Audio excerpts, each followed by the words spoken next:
a horse is something that exists over and above and beyond the parts that constitute it. So there's what we call the ideal horse that exists behind that doesn't change. So although they would say, yes, on the appearance level, there's this horse that's born and ages and dies, that behind that, there's a real horse that's unchanging. So according to Buddhists anyway, although they might claim that they consider things impermanent, they don't understand it properly. But yeah, of course, there are a lot of points they agree on. They both definitely agree about karma and reincarnation. Really, in one sense, the entire theory they're making is to try to explain that. I was actually going to mention that again today, because I mentioned that also at the beginning of the 70 stanzas course, the first course I taught, which is always to keep in mind that the purpose, the reason that that all these people were making philosophies was, for the most part, to try to explain how karma works. They kind of agreed on that because their teachers had experienced it and taught it to them.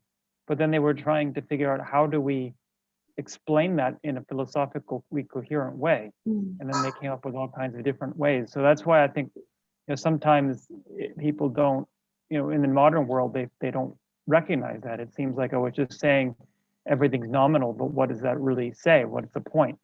But for them, it was very important, because it was an attempt to explain the relation of the mind and the body, and how the mind exists, as a force that can affect things, not just moving your arms and so forth, but can actually cause, you to be incarnated and cause you to have experiences in your life.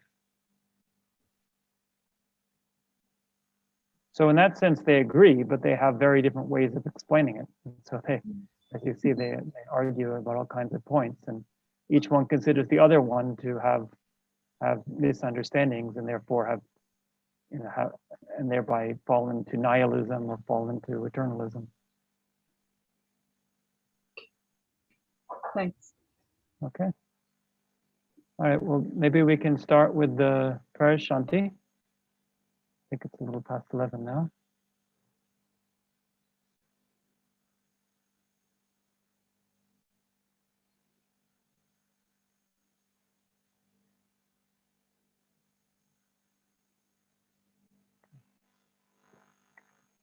To the founder, the endowed transcendent destroyer, the one gone beyond the foe destroyer, the completely perfected, fully awakened being, perfect in knowledge and in good conduct, Sugata knower of the world, supreme guide of human beings to be tamed, teacher of gods and human beings.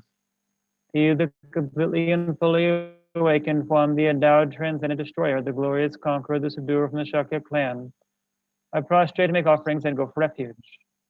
Of the founder, the endowed transcendent destroyer, the one gone beyond the foe destroyer, the completely perfected, fully awakened being, perfect in knowledge and in good conduct, Sugata knower of the world, supreme guide of human beings to be tamed, teacher of gods and human beings, to you, the completely and fully awakened one, the endowed transcendent destroyer, the glorious conqueror, the subduer from the Shakya clan, I prostrate and make offerings and go for refuge.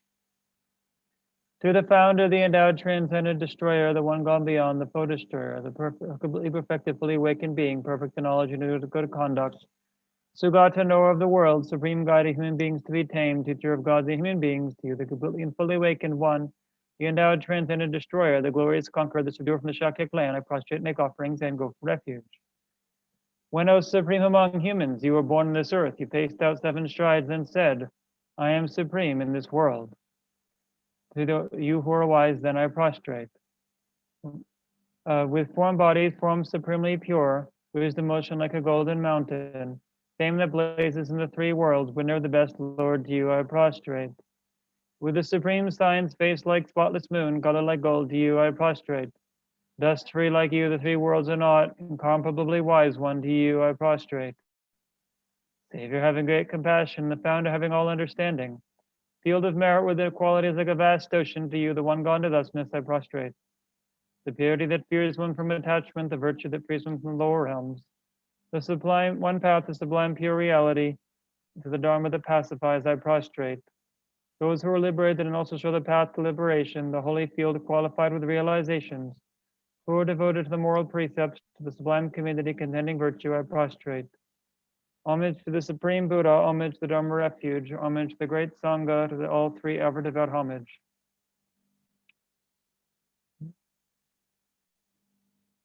To all worthy of respect, bowing with the body as many as all realms and all realms, atoms, and all aspects. With supreme faith, I pay homage.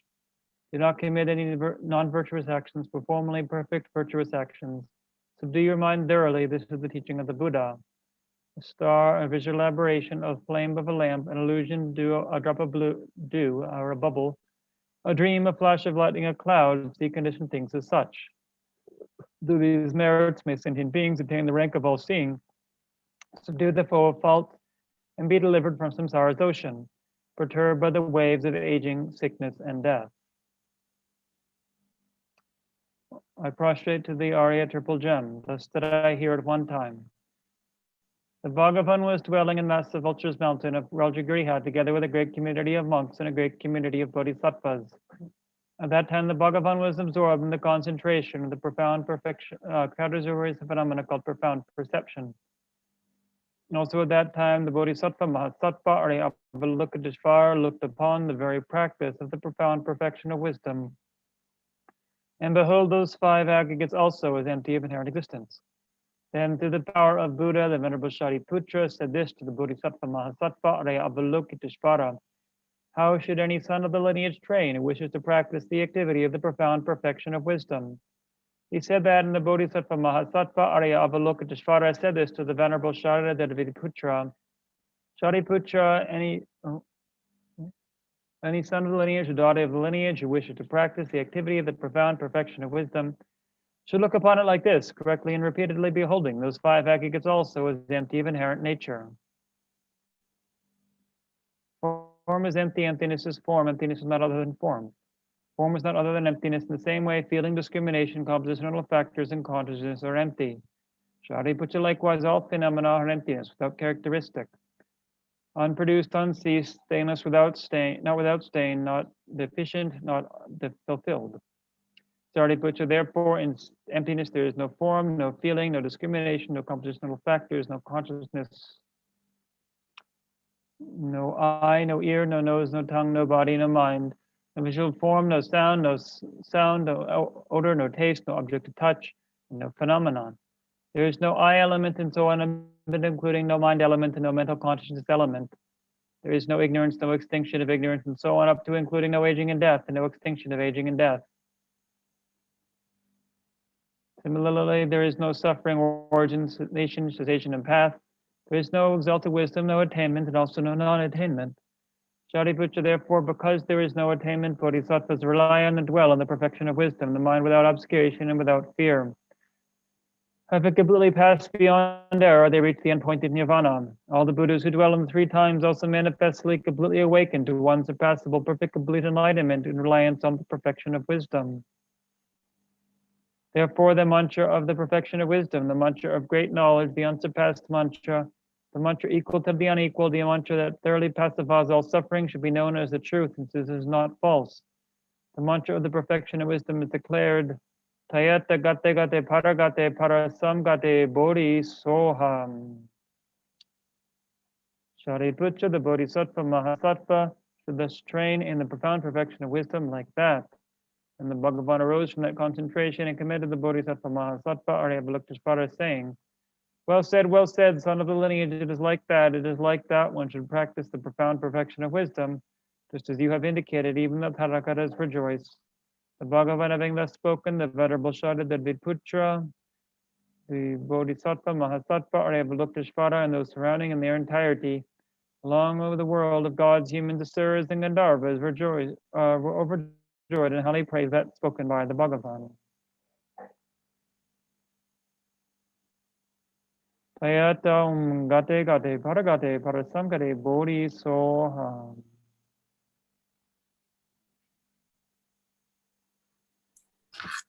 This ground, anointed with perfume, strewn with flowers, adorned with mountain, roof, four continents, the sun and the moon, I imagine this as a Buddha field and offer it. May all living beings enjoy this pure land.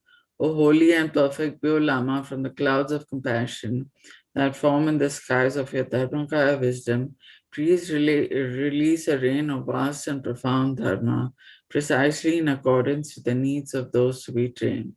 Idam Guru Ratna Mandalakam Niryatayam. I go for refuge until I'm enlightened to the Buddha, the Dharma, and the Supreme Assembly. For the merits I create through teaching the Dharma, may I become a Buddha in order to benefit all sentient beings.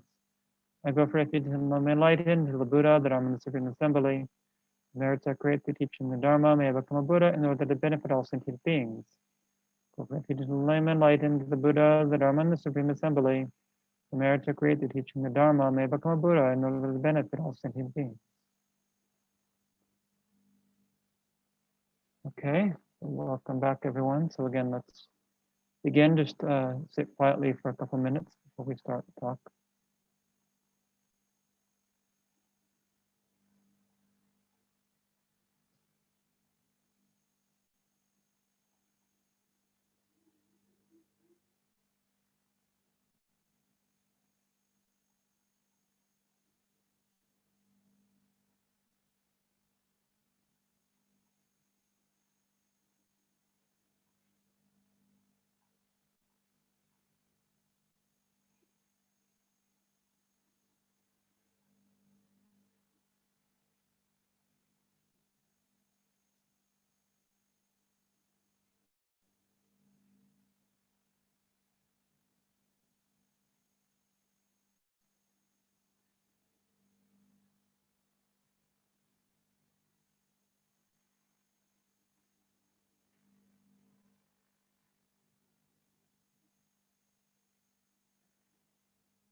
Okay, hello, good morning, or good evening, wherever you might be.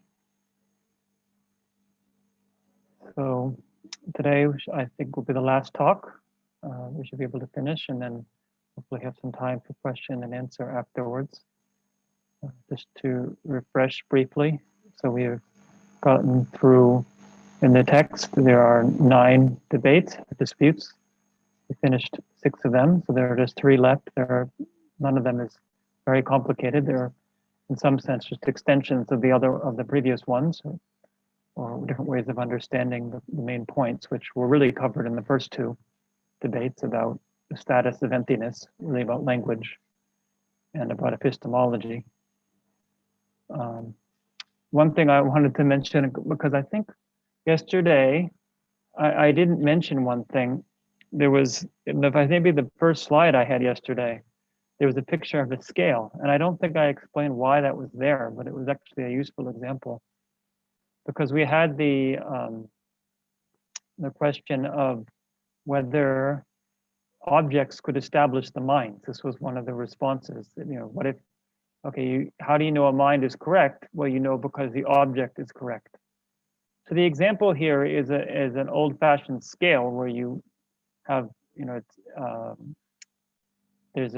hang weights on either side and just see if they weigh the same, basically. So you use the scale to measure the weight of something, but you can also use the weight of something to test the scale. This is why you have these little blocks. So you can see, is the scale working properly? Does it recognize 2 kilograms as 2 kilograms? Because you know that the block is 2 kilograms. So this is like testing the mind with the object. You know that something is a right object, so therefore you can therefore establish that the mind that sees it in a particular way is also correct. So this would be one response. But the problem that Nagarjuna is saying that comes with this is, first of all, if that's the case, you have to have established the object already. So it has to be established by another mind, possibly. Or if it's this mind, because that's the point here, you're trying to prove that the mind is valid, so therefore you can use it to establish things. But if the object has already been established, then the mind becomes superfluous. There's no more need for a mind to establish it. Like you don't need once you've used a 2 kilogram block to test the scale, you don't then weigh that block to see how much the block weighs. You already know. There's no real way that you can get, again, to the point here, is that there's nowhere where it can be established without relating to something else. The mind is established as correct, and the object is established as real, independent on each other. You can't establish one first and thereby establish the other one, because each of them has to stand on the ground of something else. So also what we talked about yesterday, one of the main themes was the idea of different frameworks for seeing things. And I think just to briefly summarize that point, the idea that's being said here is that Nagarjuna's point is that no framework of understanding describes things exactly how they are. This is like the examples of the boats. But at the same time, some frameworks are more effective than others. So it doesn't just mean that we should abandon having any framework for understanding. For example, in a course of a lifetime, you or any person might gain a lot of experience about things, and thereby, you'd say that somebody who is old and wise is hopefully the case. As people get older, they become wiser because they have more experience and more time to reflect on that. So that comes from not only having the experience, but then building up a framework of understanding. Whether it's done consciously or unconsciously, we start to see patterns in things and assume that if this happens, that's going to happen. Like, for example, in the monastery, it's very common. The elder monks are generally pretty good at predicting which young monks are going to succeed or which are going to stay, because they've seen so many monks come and go. They can tell this person is likely to stay here. This person is probably going to leave after a couple of years, because they have ways to measure that, whereas the younger people probably don't have anything to measure it against. But it's never going to be flawless, because each case is individual. So you're only comparing it to something else that you knew that isn't exactly the same. So it's like that with any kind of framework we have for understanding reality. Some of them are definitely better than others, but the point is that of emptiness here is that none of them is exactly how it is. It's not like there's already a framework that we just have to discover. Everything is waiting out there in a preset system of information or logic that it's just our job to dig up and then understand. It's rather that things happen, in a particular way that's really inconceivable. It's not that it doesn't have any, it's not that it's random, but we can't possibly know every single factor. This is the issue that, like I mentioned in one of the answers to a question on email, that like, for example, the weather, it's not that the weather is random, but it's extremely difficult to predict the weather because you can't know every single factor that is if in theory you could, we'd say, some people would say that that's actually questionable, because until we actually know, every single coordinate of every single, molecule of nitrogen and oxygen in the air, I mean, those are the atoms, not molecules, but, well, I guess oxygen would be, and that's not the point. But the point is, if we know every single minute particle, and then we therefore can predict exactly how they're going to be tomorrow based on all of the, where they are in space and the momentum at the present time, theoretically we could predict that, but nobody can do that. And so in some sense, it's even an assumption that we can do that. Of course, it's been shown, with quantum mechanics that we can't really do that. With classical physics assume that we could. But the point here is that any time we want to predict the weather, any system of meteorology to predict the weather is really just a best estimate based on what we can measure and how we can predict it based on other systems we've seen in the past, other ways of the weather unfolding. So likewise, with everything that exists, we can't possibly know every single factor. And then the question is, is there such a thing as all these factors that are just there waiting for us to know? So it's not as though things happen randomly, but we build up a framework that tries to predict them, but really doesn't understand every single underlying factor that can be described. The problem is when we start to think that our framework is exactly how things are, then we become very rigid, and then we make mistakes, or we even, the Buddha talked about this a lot, we get very attached to our own view and hostile towards other people's views, which is a common cause of dispute. So we always have to be willing to let go of our current way of seeing things and, let's say, build a better boat, find a boat that doesn't have the same flaws as the previous one.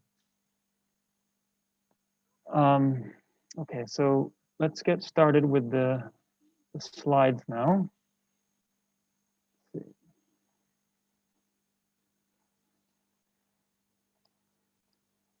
Okay, so here we have dispute 7, the mirage analogy. So here again, we have the opponent suggesting an analogy. So you might remember that he's done this a couple times before. This opponent accused Nagarjuna, accused the system of being internally contradictory, that you say everything is empty, but then the words you're using to say that are also empty. So isn't that, how do they function? How do they do anything? So then the opponent suggested, well, maybe you think it's like saying, don't make a sound. That was his first analogy. But then he pointed out the flaws in such an analogy. And then later he gave his own analogy about the fire, that the mind perceives itself the same way that fire illuminates itself. So in the first case of the saying that things, the don't make a sound analogy, then he himself negated it. He said, maybe you think it's like that, but that doesn't work. And Nāgārjuna agreed. He said, yeah, I didn't give that analogy. That's actually a bad analogy. When now in the case of the fire, the opponent was saying, this is my analogy for how things are. But then Nāgārjuna showed that was a problem. So this next analogy is a little different, because here the opponent is going to give an analogy, say maybe you could think this way, but then expose the flaws in thinking that way.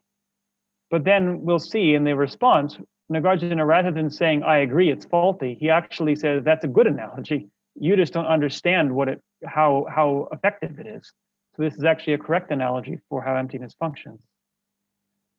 So we start with the opponent saying, just how the childish see a mirage and wrongly think there's water there.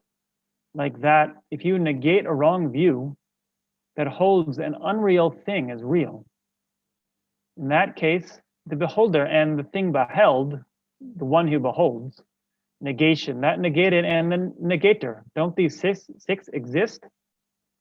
So the analogy here is that a childish really is often an analogy in these philosophical texts for foolish people who are fooled by things. So a foolish person looks at this desert landscape and sees a mirage and then thinks there's water.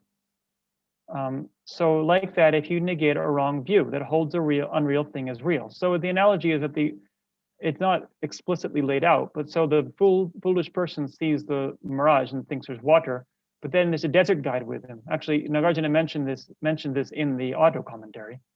There's a guide with him who says, no, that's not water. So likewise, you're negating a wrong view that holds a unreal thing as real. So there's the person who believes in inherent existence, and then there's the teacher who tells them it doesn't exist that way. So there's the inherent existence, the real existence is like the mirage, which does exist, and then inherent existence is like the water, which he then projects on top of what does exist. And then there's the negation, the person telling him that's wrong.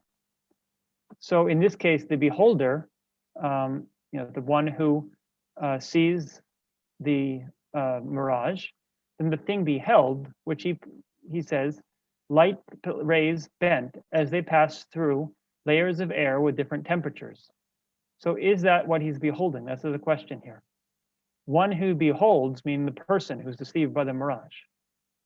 Negation, in the statement by the desert guide, there's no mirage. That negated, meaning the water in the mirage, he's negating that. And the negator is the person negating it, the desert guide. So these six have to exist. So his point is that you can negate a wrong view, but some things have to exist. You can't just say everything's empty, because there are some people that have to have the wrong view that there's emptiness, and there's people who negate the wrong view of emptiness. The people who have the wrong view of inherent existence, and then people who negate that view. If everything's empty, then there's no one having the wrong view and no one negating it. So he says, the opponent is saying that analogy doesn't work. If the beholder, the beheld, and one beholding don't exist, then the negation, what it negates, and what one negating also do not. So we have the beholder, the consciousness apprehending a nature. The thing beheld is nature. The one beholding is the person believing in a nature. And then the negation, Nagarjuna's words, all things are natureless. Then what it negates is the nature in things, and one negating Nagarjuna. So look at the difference. There's actually a slight incongruence between the example and what he gives as it illustrating. So in the example, we had the second part was beholding light rays passing through different layers of air temperatures, which exists, right? But there in here, he's saying nature is the thing you're beholding. But this is what Nagarjuna is negating. So really in Nagarjuna's system, what it should be here is the beholder, the consciousness apprehending a nature. The beheld is things that exist. But then what it negates, so what it grasps it as is a nature. Or in the example, he should have said the beheld is water, which doesn't exist. But here he's switching the two. He's making a mistake. And then he goes on to say, the opponent, if the negation, what it negates, and one negating don't exist, then all things and their nature too, in this way, are established for you. Because if you say that the one negating emptiness and the negation of emptiness and the negation of emptiness all don't exist, then so the negation of nature, of inherent nature, don't exist, then inherent nature is established because there's nothing to negate it. So you've gone back to the beginning, you've gone in a circle. So Nagarjuna responds, this is this big debate you made about just a mirage analogy that is a good analogy. So I'll tell you why, so listen up. So he's not saying that his interpretation of the analogy is correct. He's saying that's actually, in general, a good analogy for how emptiness works. However, you've misinterpreted the meaning of the analogy. So Nagarjuna says, if that beholder had a nature, it wouldn't arise dependently. Beholders born dependently, aren't they precisely emptiness? So he's saying that you're assuming that if the beholder and the beheld and the negator and the negation, all these things are empty, then they can't function. But Nagarjuna is saying that if the beholder had a nature, then it wouldn't be dependent. In his system, dependence is contradictory to nature. So for example, here we have somebody seeing the color blue, and then it hits their eye, and then it's generated, through into a conscious experience of the color blue. So if the wrong consciousness, what if this pot is really red, but someone is seeing it as blue? If it was a wrong consciousness by nature, then it couldn't change to a right consciousness, because the nature of something, it just exists with it all the time.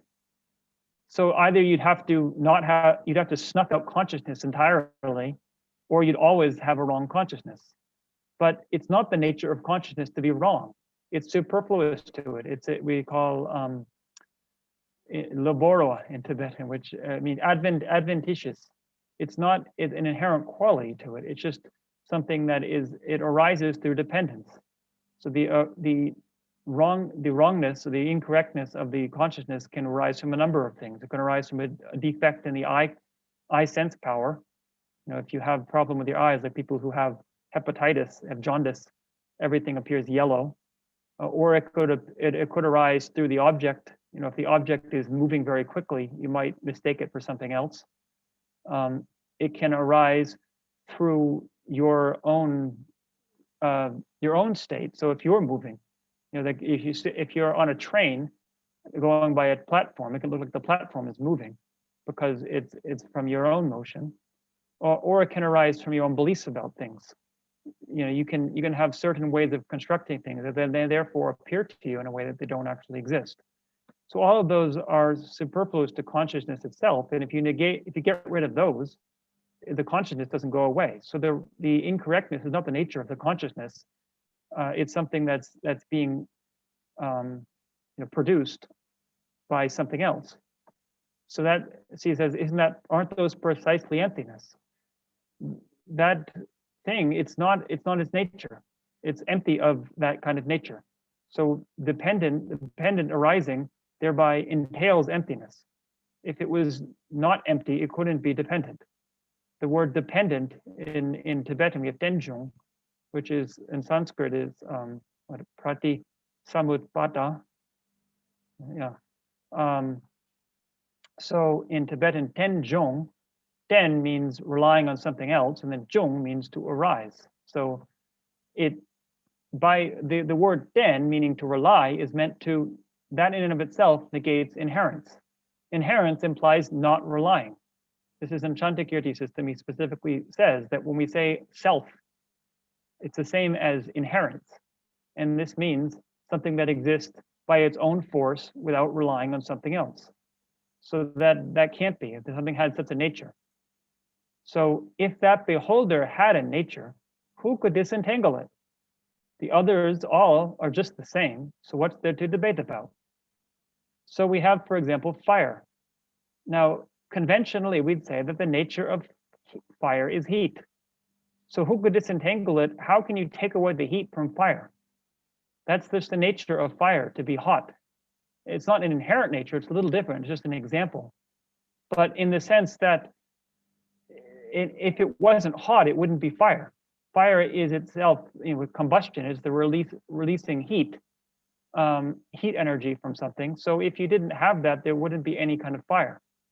So if this was an inherent nature to something, then if you got rid of that nature, then you get rid of the thing itself. They couldn't be separated. So who could disentangle it? If wrong view was inherent to the mind, you couldn't change it. You couldn't separate the mind from the wrong view.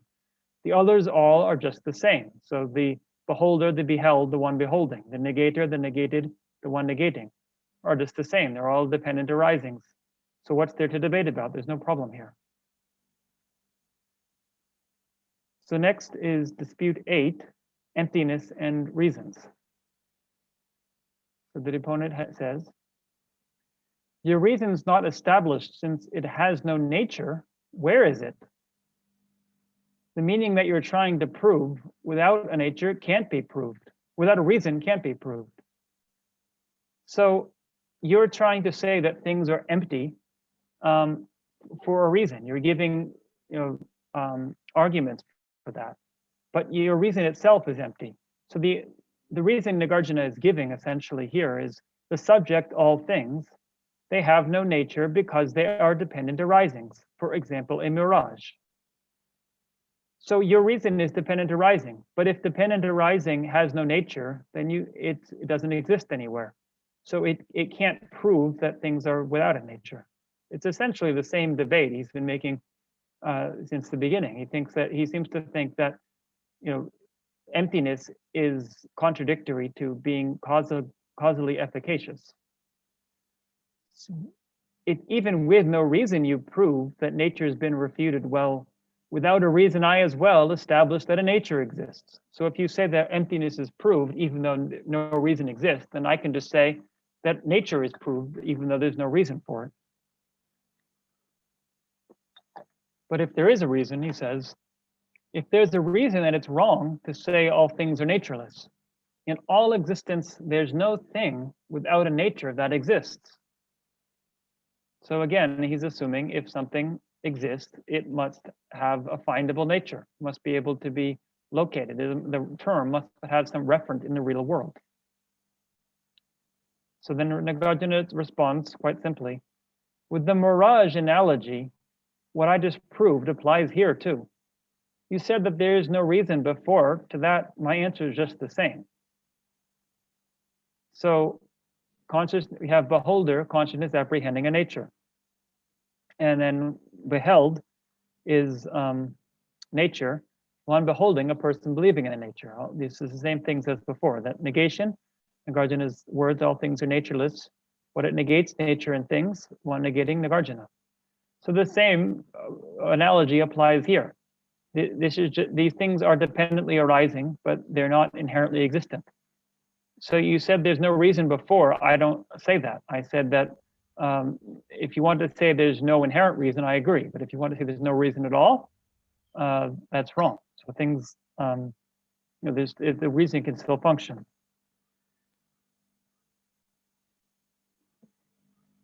So essentially here, it seems that Nagarjuna, I don't say he's getting tired, but it's sort of that he doesn't need to keep answering because the debates are kind of becoming more and more repetitive, that he doesn't need to give a separate answer. He's just saying, I just gave the mirage analogy, so think about it yourself. If you can understand that, you'll understand that this debate also doesn't affect me. So then the final debate, negation and temporal relations. This is actually slightly different than the other ones. So he says, the opponent, if there's no nature, then it's wrong to say negations first and then the thing negated after that. Both later and concurrent are wrong.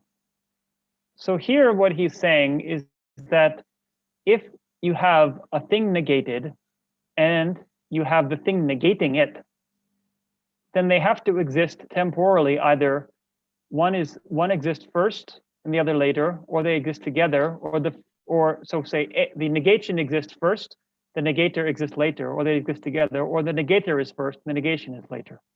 But all of these are problematic. So we have the example.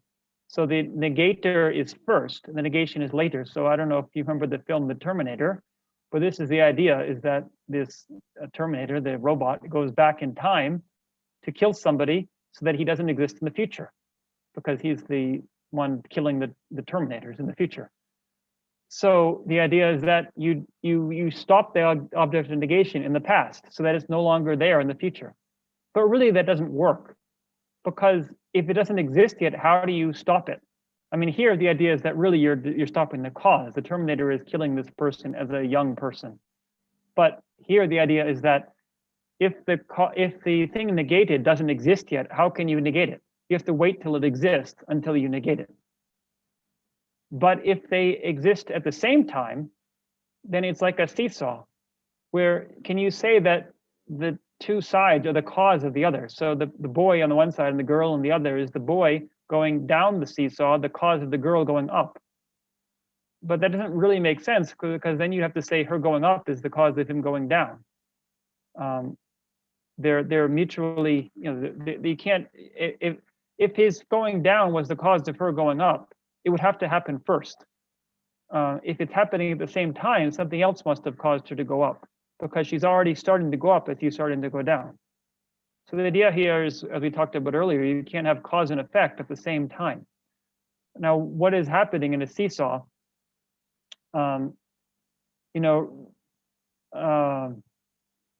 It's not literally that that one thing on one side is causing something at the same time. I guess you'd have to say that it's happening. The weight on one side caused the other side to go up. But if you looked at it, at a very subtle level, it's not literally happening simultaneously. You couldn't have something on 10 meters away, thereby at the simultaneously affecting the thing 10 meters away from it. At least not in classical physics, you couldn't do that. So you can't. The negation and the negator can't be together. But then you could say, well, first the negation is established. The thing negated is to be established. Then you come along and negate it. So like you have this woman. So imagine she's forward in time.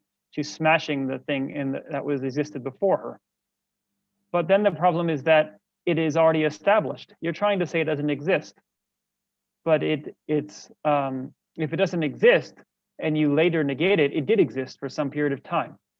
So he has this idea again that if you negate something, it has to have existed at some point in some way. So this, it's a bit of a strange debate, but actually, this is a debate that's common among Indian philosophy about, does your system establish things? How do they exist temporally with each other? Negating one thing or causing one thing to cause an effect exist simultaneously and things like this. So yeah, here we have, I just want to mention, that in the auto commentary, he goes into a little more detail. So there's two possibilities of the opponent's point here. So one is that it's not just an abstract negation. So it's not like you're just imagining something. It's in a negation of content in mind, meaning that so if you're trying to say you're negating a wrong view, right? You have a wrong view, and then you're negating it. It's something. It's not just an abstract thing that you're negating. But you can't negate that content if the content is not there. You can't negate a wrong view if that person doesn't have a wrong view. And so again, he seems to have the idea that if you have a conception of something, it must exist. So you have this conception of nature, it must exist somehow. Or otherwise, if something negates something, the thing negated must exist. And it must be established by perception. So you remember this in the debate on epistemology. He accused Nagarjuna of saying, well, you first establish something by perception, then you negate it. So in his system, for something to exist, it is established by perception. Our mistakes about things only come about in terms of a way of thinking about them, but what we establish by perception is real. So if you've established it by perception, then you can't negate it, because you can't use reasoning to establish something established by perception, because perception is more fundamental.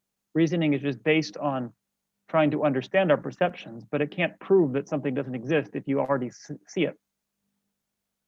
And third, he has the idea that the cause must precede the effect to be causal. So in the auto commentary, actually in Tibetan, He says it's like two horns of a rabbit. The two horns exist at the same time. They don't affect each other because it's like they're here, they're unrelated. So this is an example of two things that are existing simultaneously that don't have an effect on each other. But the problem, it's a bit of a funny analogy because we don't think the horns of a rabbit exist. Nagarjuna usually gives that as an example of something that doesn't exist. So how can you really use that as an example of two things that exist at the same time? But actually, it turns out that in Sanskrit, it says the two horns of a cow, which makes more sense. But I think it must be that the translator didn't quite understand how the analogy was being used. So he thought it was trying to talk about something that doesn't exist at all, but really it's like two horns of a cow exist. But I think the seesaw analogy is probably also useful because here we have what could seem to be, a cause and effect being a simultaneous thing, but he's saying that can't work. But what Nagarjuna basically responds is that this is a problem for you and not for me. So he says, the 3 times reason stated before is answered to. It's like what's proved. Your 3 times reason suitable for those who speak of emptiness. So what is he saying here? So this 3 times reason that you gave is answered to. So is answered by what? This is actually not entirely clear. But one interpretation is that if you remember in verse 64, he said that there's nothing to negate. So I'm not negating anything. So if you're saying that I'm negating, that's your problem. So he's saying that, there's no object to negate. There is a wrong view to negate, but there's no object to negate. So it's not like it has to exist first or at the same time or later. It just doesn't exist at all. I'm just pointing out, he said at the time, it's like looking at a house and finding the person you're looking for isn't there. It's not that it makes him not there. You're just discovering that he's not there. So it just makes it known. So it's like what's proved. It could be interpreted as it's like it's proving what I've already proved. Or another interpretation is that it's like what's proved, because this word in Tibetan, it's drupta tang tsong, which actually it could mean it's like the earlier thing that was proved, or it could mean that what you're saying remains to be proved. That for you, this isn't proved. For you, there is a problem that in your system, you have this issue of you talk about things and do they exist at the same time, or one exists before the other, or one exists later than the other, then you're going to have that problem. If you accept substances, or if you accept real nature in things. Whereas for those who speak of emptiness, it's not a problem because things only exist nominally. I mentioned this earlier that, for example, Chandrakirti uses the debate about if you think that cause and effect are inherently existent, then you have a problem because at the time of the cause, there's no effect. And therefore, they don't meet. He says if they existed inherently, you'd have to see the cause meeting the result and having some effect on it. But really, their relation is only imputed by mind. There's not really it's not like 2 billiard balls that you can see hitting each other. And then the opponent turns around and says, well, you say that negation negates something, but there's a negation that meet what it negates or not meet it, and so forth. And Chandrakirti says that's not a problem for me because I only say that when I talk about something negating something, it's just a mere designation. It's not actually something I have to find a referent for in the real world. It's only a way of conceiving of things that doesn't exist inherently from its own side. So in my system, it can function without my having to find it. In your system, if you think things are real, then you actually do have to pinpoint them as existing at one time or the other. And then you have all these conceptual problems that come out from that. So this is similar to, in the 70 stanzas, actually, Nagarjuna makes a point similar to this, where he says, and this, you can see the 70 stanzas are quite dense. These last 2 texts, the 60 stanzas and this Dispelling Disputes, were a lot easier. This is why I was able to translate the whole text and then go through it all with you in the short time. Whereas with the 70 stanzas, I only chose several passages because it's just too dense to try to go through the whole thing in a couple of days. And it's very hard to translate it, especially in verse. But you see here, this is one way to translate it. Results exist, so cause for the results. is like non-causes, or without is like non-causes, or with both is contradictory. In 3 times, there's no way you can posit it. So the auto commentary makes it a little clearer. He says, the first point, results exist, so cause without results is like non-causes, is saying, if the cause is first, of what is it the cause? So if if the result exists at the time of the cause, then there's no point of there being a cause for it because the result already exists. But if it doesn't exist, then it's not a cause because there's no result. The result doesn't exist at the time of the cause. Or if it's later, since the result of it is already established, of what is the cause. So it's saying if the cause is later than the result, then what would be the purpose of having a cause? Because the result was already established. Or if they're simultaneous, cause and effect arise simultaneously. So what is the cause and what is the result? You can't really say one causes the other. They're actually, you could say they're causing each other somehow, or they're not related, but you can't have one be predominant over the other. Therefore, there is no way for you to posit cause and effect within the 3 times. Now, again, this might seem very strange. Like, well, just it's not that big of a deal. Obviously, causes and effect function, and say the cause effect of this the time of the cause. You're just making up all these strange word games. But the point is that if you really assume that cause and effect are real things, and they're referring to real things in the world, this is the cause and this is the effect, then these problems will come about if you try to locate them and pinpoint them exactly. Then you can start asking these questions. You can say, well, this, I could point to something here right now and say, this is the cause of that thing happening next year. And you say, well, it's a cause, but where's the result? The result doesn't exist. So it can't be a cause. It has to, in order for it to be a cause, the result has to exist. And I could say, well, the result's going to exist next year, but I would say, well, that's only in your mind. That doesn't exist substantially at the moment.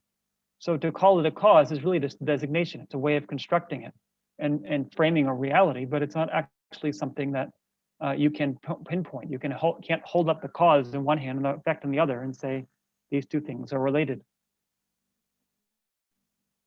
So this fault applies to the opponent system, but it's not a fault for our own system. So that's the end of the disputes. So here we have the conclusion. It's just going to be Nagarjuna's closing verses. So as I said, these last few disputes were really, kind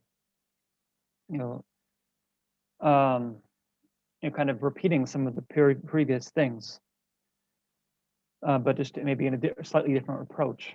In the last verse also, one way to see this, if we say, for example, this person is my father, and if it's inherently the case that this person is my father, then again, we see that the way we use language is a problem. Because I can say, when my father was a little boy, he did such and such thing. And this is perfectly correct. In language, no one would say that's a wrong statement. But if he was inherently my father, we could say, well, when he was a little boy, he wasn't my father. So that's a wrong statement. You can't say when my father was young, because he wasn't my father then. And if we just consider it as a conceptual designation, where we understand what I'm talking about, but actually he's not inherently my father, there's no one who's inherently my father, then we can understand each other's language. Now you could say, well, you could talk about the person who would become my father. When he was young, he did such and such thing. But it's the same problem entails. So if we say that the person who was going to become my father, when he was young, he had an ear infection and he was in pain.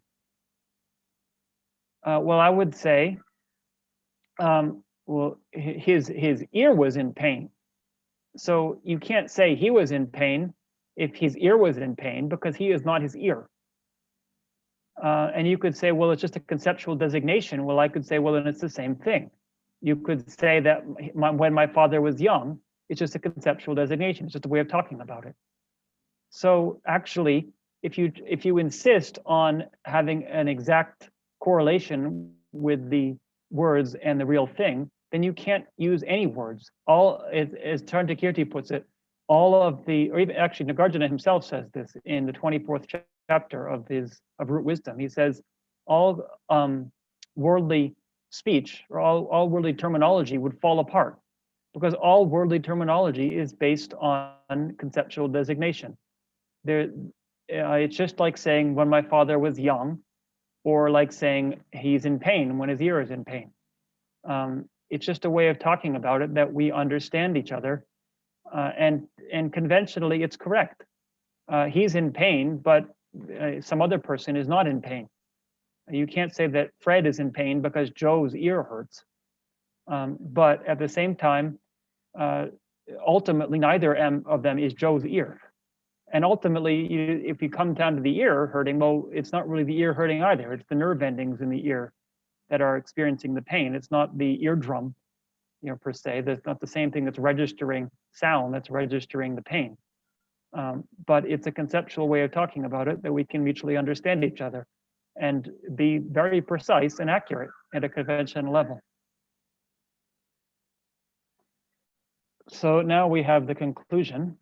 Nagarjuna just says, everything is possible. When emptiness is possible, then everything is possible. With emptiness impossible, then everything's impossible.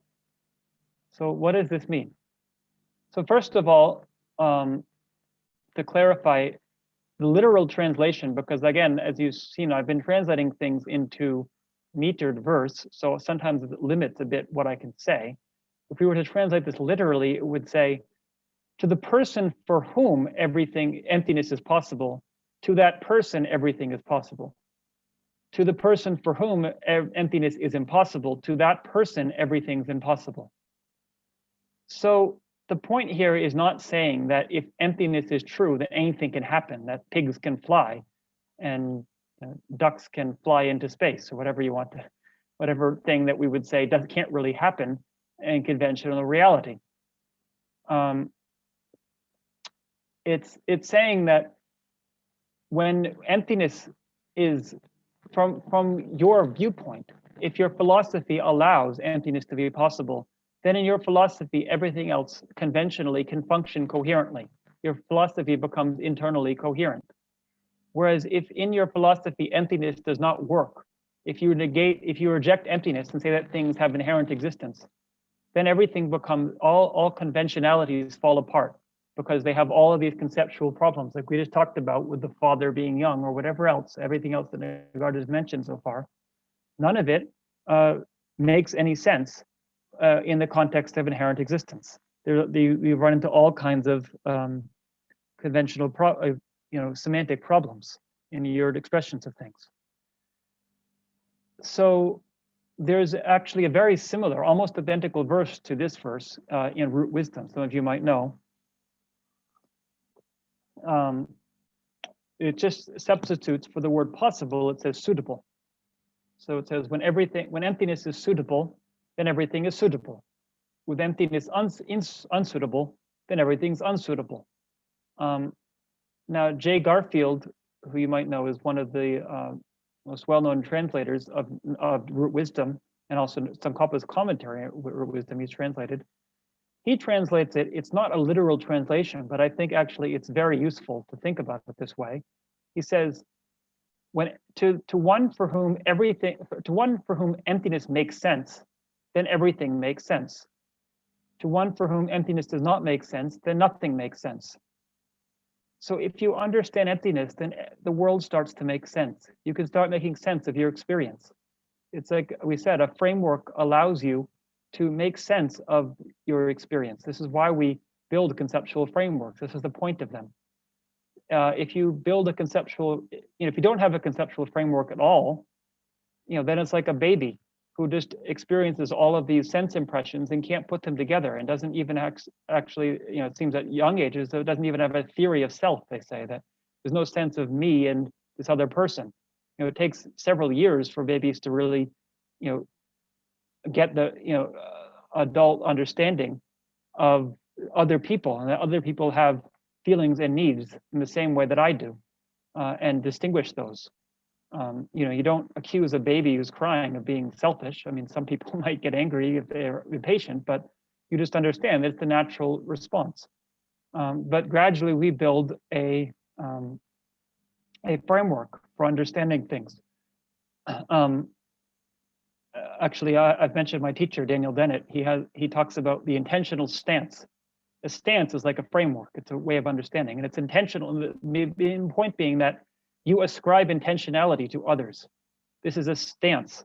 If we think, we don't realize we're doing this, but this is, we see somebody's body moving around, and then we then ascribe a mind to them. We don't see their mind, but in our framework of understanding, we experience them as a person who's who has intentions and is doing things. And so Dennett's point is that this actually is fairly unique in among species. A lot of species don't have that at all. Like for example, frogs, they see flies as something to eat, but they don't consider flies a living being, something that also has sentience, like I have sentience. They just don't have that concept. And so, for example, with the frog, if they see a fly buzzing around, they'll stick their tongue out and eat it. But if you put a dead fly next to a frog, it won't eat it because it doesn't identify it the same way. So a frog will actually starve to death surrounded by dead flies because it doesn't see the motion. All it's responding to is emotion. It's not that it has a concept, here is this thing. Now, some animals, especially mammals, do have some concept of intentionality. They have the sense that the other person or the other being has some intentions, and therefore I can outwit them and chase them or whatever, or get, if I'm the prey, I can get away from the predator. But what's very unique to humans is this stance goes even deeper. So I can have the understanding that you understand that I understand. This sounds complicated, but it's just like common sense to us, that I'm embarrassed because I think you think that I did this thing. It's just a natural reaction. So our framework is very complex. We build an entire framework, and then we, based on that, some of us not only, we have the one that we just grew up with, that we, from learning from our parents, from our peers, and then from our society, and then from education, but also we can then start to build our own philosophy of things. So the point here is that any philosophy you build, it's not going to be exactly, it's always going to have flaws in it. And if it therefore, it assumes inherent existence within things, then it's going to have flaws. Things are going to be not make sense to you because you have some wrong understanding, some wrong preconceptions that you're holding on to. So an example of this would be with, like I've used before, classical physics and then modern physics. In classical physics, a lot of things made sense, but actually gravity didn't make sense. There was no real way to explain gravity. In Newton's theory, it was something that was just controlled by God. God had decreed that objects at a distance would attract each other at this particular force, this degree of force, and therefore it happened. But it didn't make any sense why this happened. Whereas with the general theory of relativity, it showed that the entire framework was faulty. It was assuming things to have some kind of solid existence, and they don't. Namely, time and space and matter, all to have certain fixed qualities, and therefore nothing made sense. Although people kind of denied this and would say that it does make sense because we have these certain constants, whatever. It doesn't really make sense as you get down to it. So in our view of the world, if we consider certain things to be inherently existent, whether we use that terminology or not, then eventually it's going to run into internal contradictions with each other. So the point here, again, is that we build a conceptual framework, and then we forget that it's a conceptual framework, and we think that it's real. We think that the conceptual framework that we've made corresponds to a real thing in the world. And this is essentially the cause of all problems. This is what we say, grasping an inherent existence is the root of suffering. So in root wisdom, I mentioned this verse, it's in chapter 24, that when emptiness makes sense, everything makes sense. When emptiness doesn't make sense, nothing makes sense. So the next verse after that is this one in root wisdom. You gather all your own mistakes and turn them into mine instead. Like someone riding on a horse forgets the horse he's riding on. So he's saying that in my system, everything is empty. In your system, everything exists inherently. You point out all these flaws in my system, calling them mistakes. But they're actually your own mistakes. Your system is the one that has all of these flaws. So this, if you know, some of you might have read Root Wisdom in the 24th chapter. The chapter starts with an accusation. It's actually similar to it's a disputing chapter, similar to this current text we're working. A lot of the disputes are similar, whereas the first 23 chapters of Root Wisdom are not disputes; they're just his own view. But then somebody turns around. The very first verse of the chapter is, if all things are empty, then there's no birth and no disintegration, and even the Four Noble Truths would for you be non-existent because everything is empty. So Nagarjuna is saying, he goes on shortly after this verse, he turns it around completely, and this says in response, if everything was not empty, then there'd be no birth and no disintegration, and the Four Noble Truths would not be established for you. So this is the problem in your system, but not in mine. But you turn it into mine. You accuse me of the flaws that you yourself are making. So he says it's like somebody riding on a horse. Sorry, it says somewhere, that's a mistake. I should say someone. Like someone riding on a horse forgets the horse he's riding on. So what does he mean here? You know, in one sense, it's like, you can take it specifically to just be, he's saying that you think it's my mistake, but it's yours. So your horse is out of control and you're blaming me for it. But I think a deeper way to understand what he's saying is that you've created a conceptual framework for understanding things. And you forget that you made the framework. And therefore things stop making sense and you blame the world, but it's really your own framework. So likewise, you're on this horse and it's going completely out of control. And everything is going, you know, in your experience, everything is out of control and crazy. You forget that it's the very horse you're riding on that's causing that. You think that it's something else, someone else's fault. So we create a particular framework for existing, and then that turns around and controls us. So an example of this that I'll give here, trapped by our conceptual framework. This I just read recently. Some of you might know Cortez, you know, the Spanish conquistador who went and basically overthrew the Aztec Empire with a small band of Spanish soldiers. So why did Cortez do this? Mainly for gold.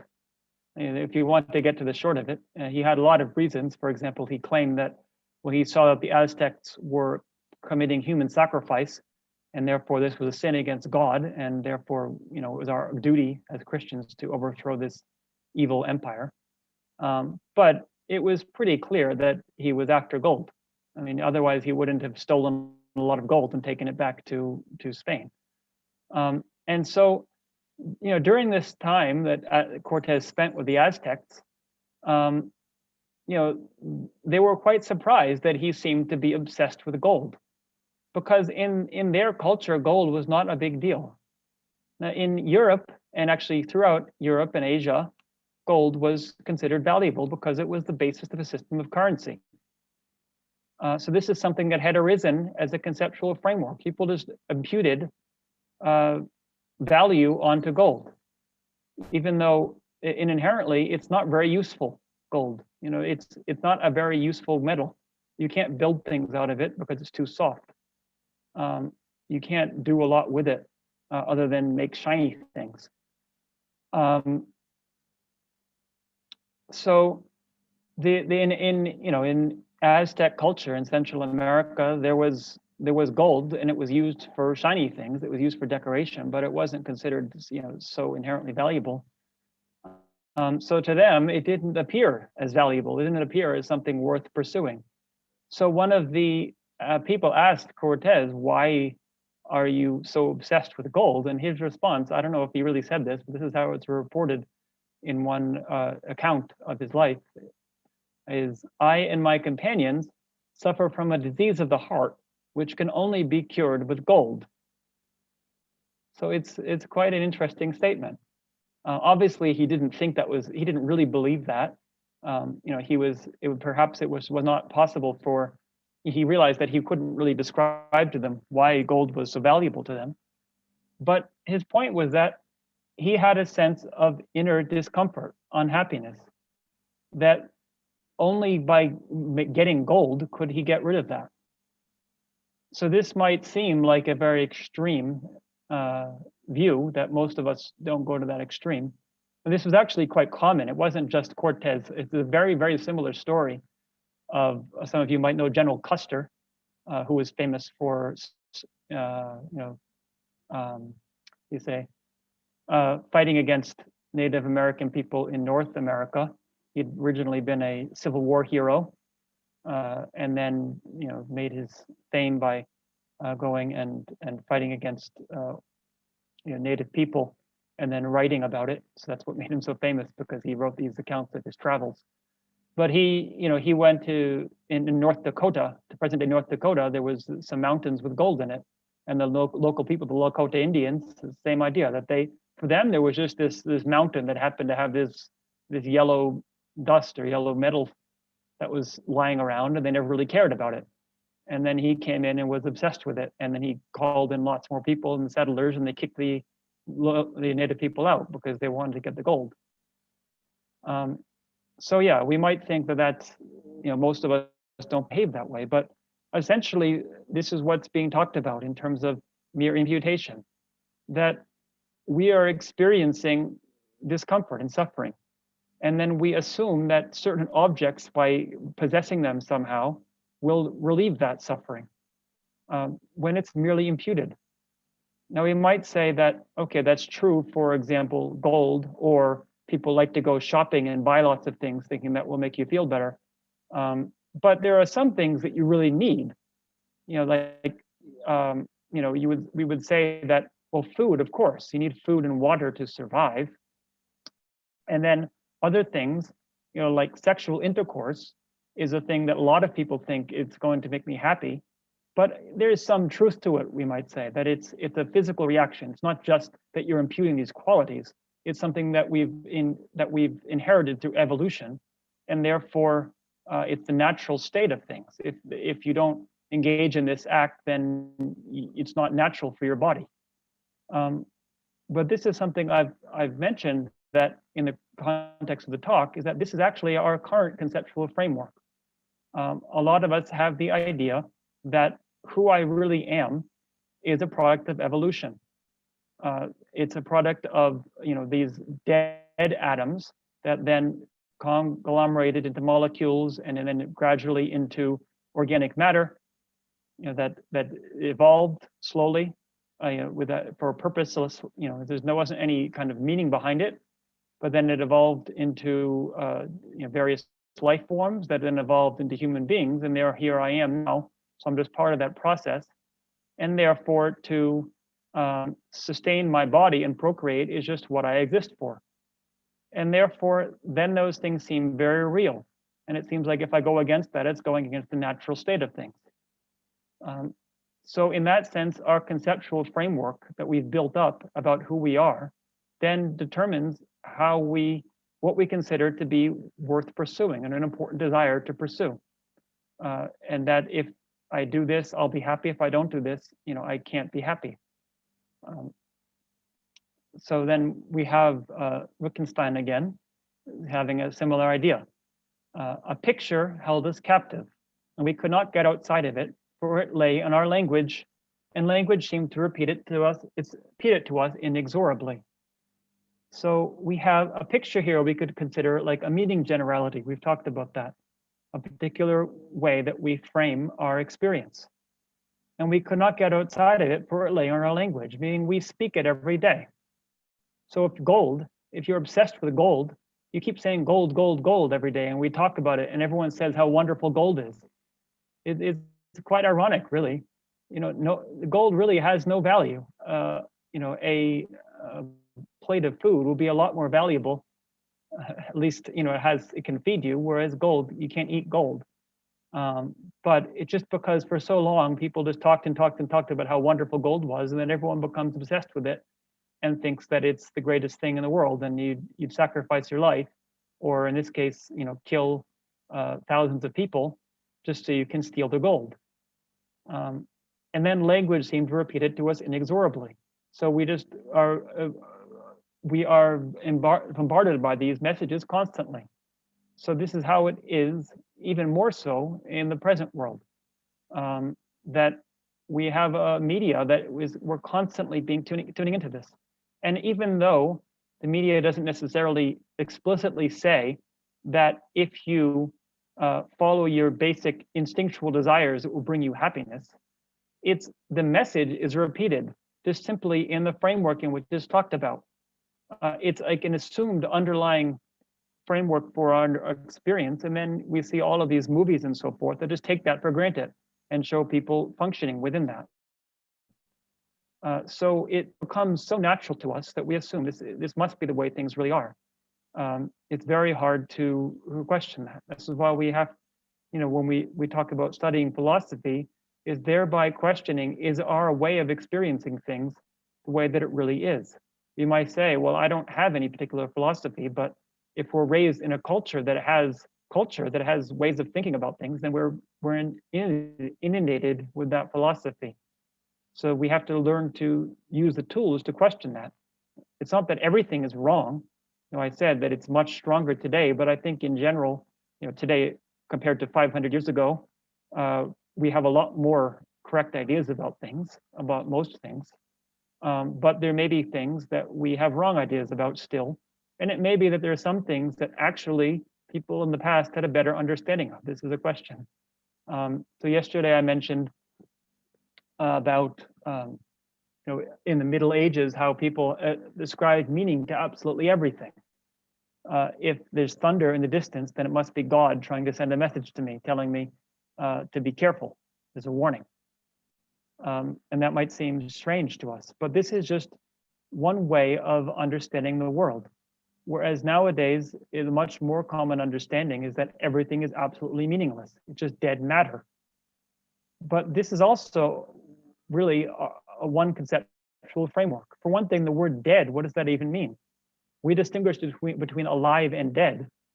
That's our own conceptual construct. And we say that organic matter, organic chemistry, things that are formed from organic chemistry, that's alive. Or maybe, because I don't know if their corpse is alive, even though it's organic matter. Whereas the things like rocks are dead matter. And there's no meaning to things. I mean, it's quite ironic too. I've mentioned this book,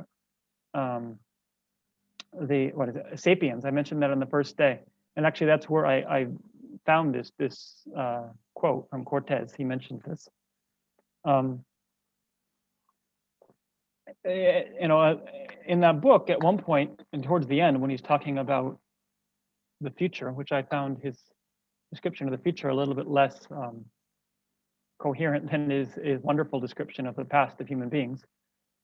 He basically says, science has shown that there's no meaning to existence because we've looked and looked and looked and we found no meaning.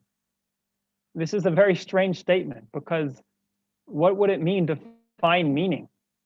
Is there there's writing on atoms that say this is the meaning of life? It's not something that you can necessarily find. We say in Buddhist philosophy, you have to distinguish between things that if they existed, you must be able to see them, and or things that even if they existed, you still couldn't see them. So if there's something like fire, if there was fire in front of me, I'd have to see it. And if I don't see it, I know it's not there. But there are some things where I can't say it's not there just because I don't see it. There's a bit of a strange story from the time of the Buddha, but this is within even the Pali Canon, the sutras, which are considered very authoritative in terms of being historically accurate. There was a king who didn't believe in reincarnation. And he said to the Buddha, he had tested reincarnation. So he said, well, what I did was I took a criminal who I was going to execute anyway, and then I built a cauldron in the ground, and I threw him in the cauldron and sealed it. And I had all my best scouts stand around and watch. And we didn't see anything come out of the cauldron and migrate to the next life. So we know that at death, everything is extinguished. So I don't know, the Buddha didn't comment to him, well, maybe that was not a very nice thing to do. Maybe it wasn't the right place to say that. But what he did point out is that it's not, just because you didn't see something, it didn't appear to your eye consciousness, doesn't necessarily mean it doesn't exist. Not everything that exists necessarily has to be experienced by the five senses. So so my point that I got a little away from the point, but today, nowadays we have this particular conceptual framework that everything is just dead matter, and that there's no meaning. This is repeated to us again and again, and that we're the product of evolution. This is very much assumed in a lot of media that we view. So this is probably, in some sense, we could say this is more accurate than just thinking that everything is created by God, in the sense that every single thing that happens to me, there's somebody up in the sky that's deciding it and say this should happen to this person for this reason. But both of them are conceptual frameworks, and they completely affect how we experience something and how we interpret it. There are other things that happen in the past, like animism we talk about. Animism is the belief that things have life, that trees, for example, have a kind of soul to themselves, even things like rocks, and you can talk to them and it will affect them. This is a bigger question, because there's reason, although the idea of a soul, and that like a rock has a mind in the same way that I have a mind, is very hard to find any evidence for that. But there is some reason to believe, perhaps, that things have more than what just we say, more than meets the eye, more than just simply appears to us. There might be more to that. So the question is, does this contradict the theory of emptiness? What is Nagarjuna's understanding of the world? How does it fit more into the idea of God making everything happen? Well, certainly that's not the case. But what about the idea that everything is just in dead matter, and nothing,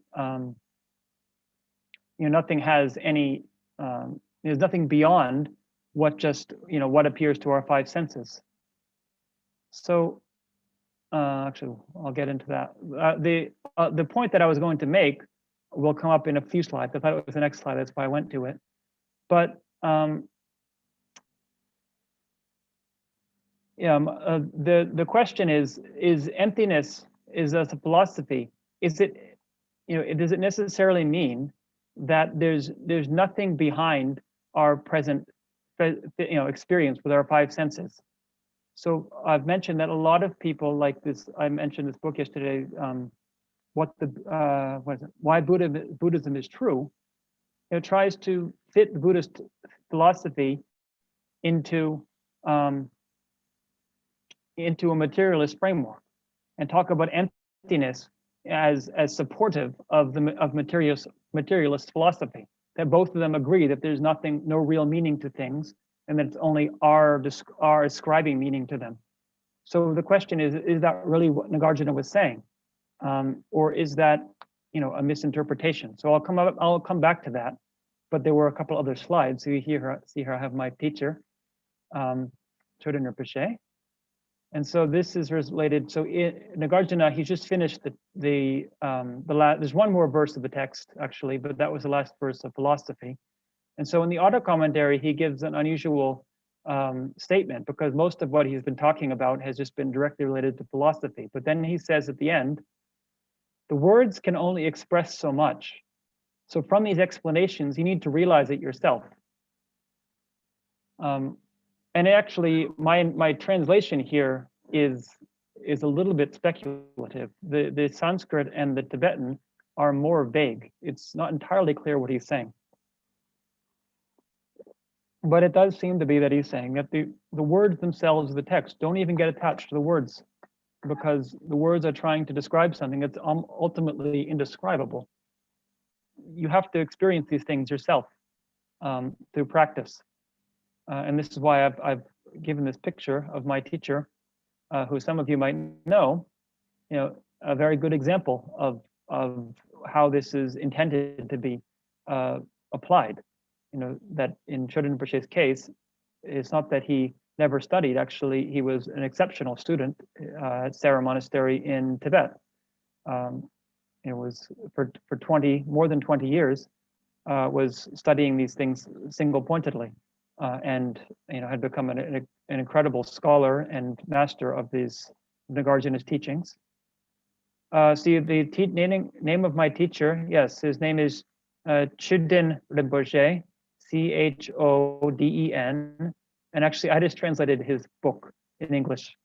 Yeah, I'll type it here, so you can get this book if you like.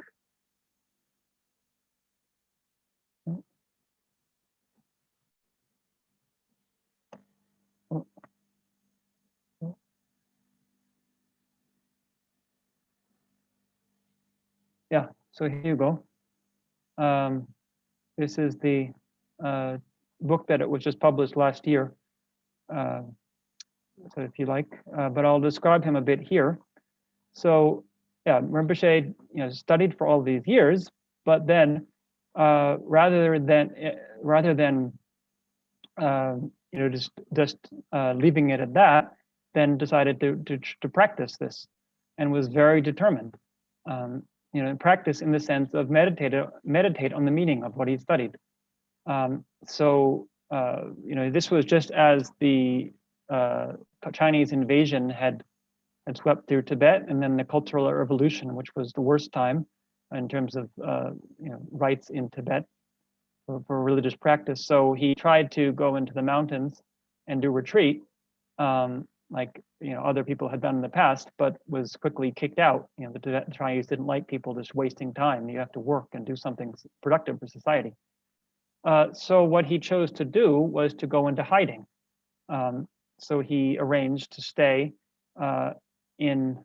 Actually, we have the floor here. You see, in the display, we have the floor. So there were some wooden floorboards, and they built a little trap door under the floorboards in somebody's house, and then he went into the ground and lived in this little, I'd say like a little dugout underneath somebody's house, and stayed in that underground for 20 years without leaving, meditating on what he'd studied. So this is the kind of determination that it takes. It's not necessarily for everybody. I don't think he actually recommended to any of his students to do exactly what he'd done. But this is people who met him because he came out of retreat in 1985 and then came to India. He was able to get out of Tibet, and so spent the rest of his life, 30 more years, teaching in India, and then later traveling and teaching around the world.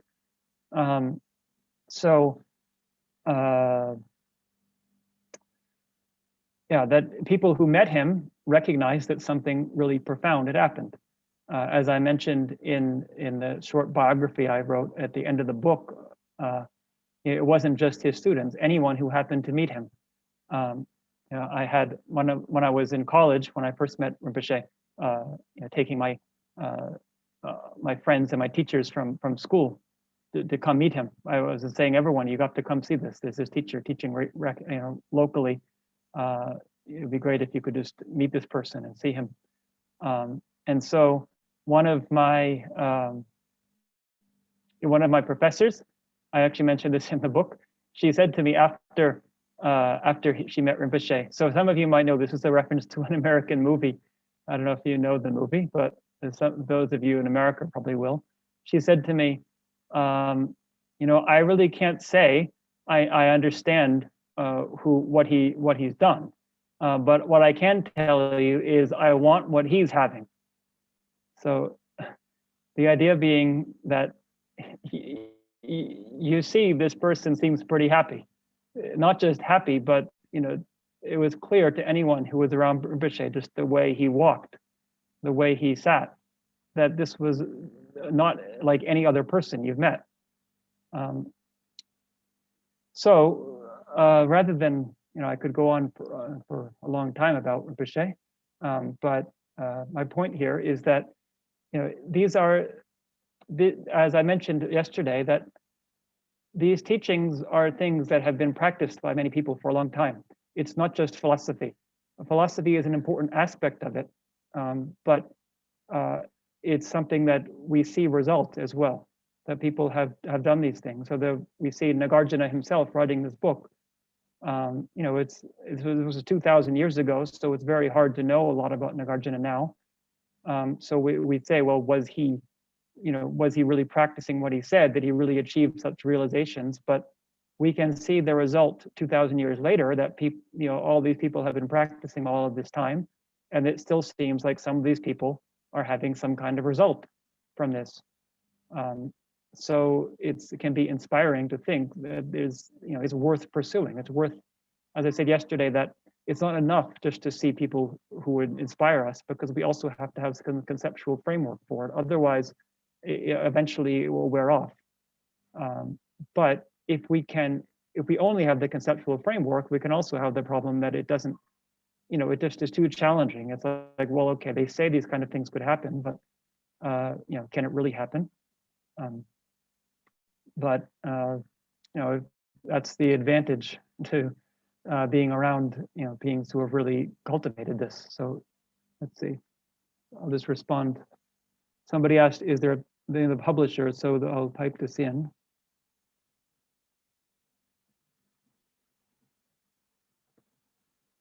So you asked, is there a PDF? I can't send you the PDF, unfortunately. I have it, but I don't have the copyright to the book because it's under his, the people who've inherited the rights to his book. It's not under my name. I'm just a translator, so I can't send you that legally. But you can at least get the Kindle version if you don't want to order the physical book. And actually, there's a copy at CKSL I gave to Shanti. I don't know where you are.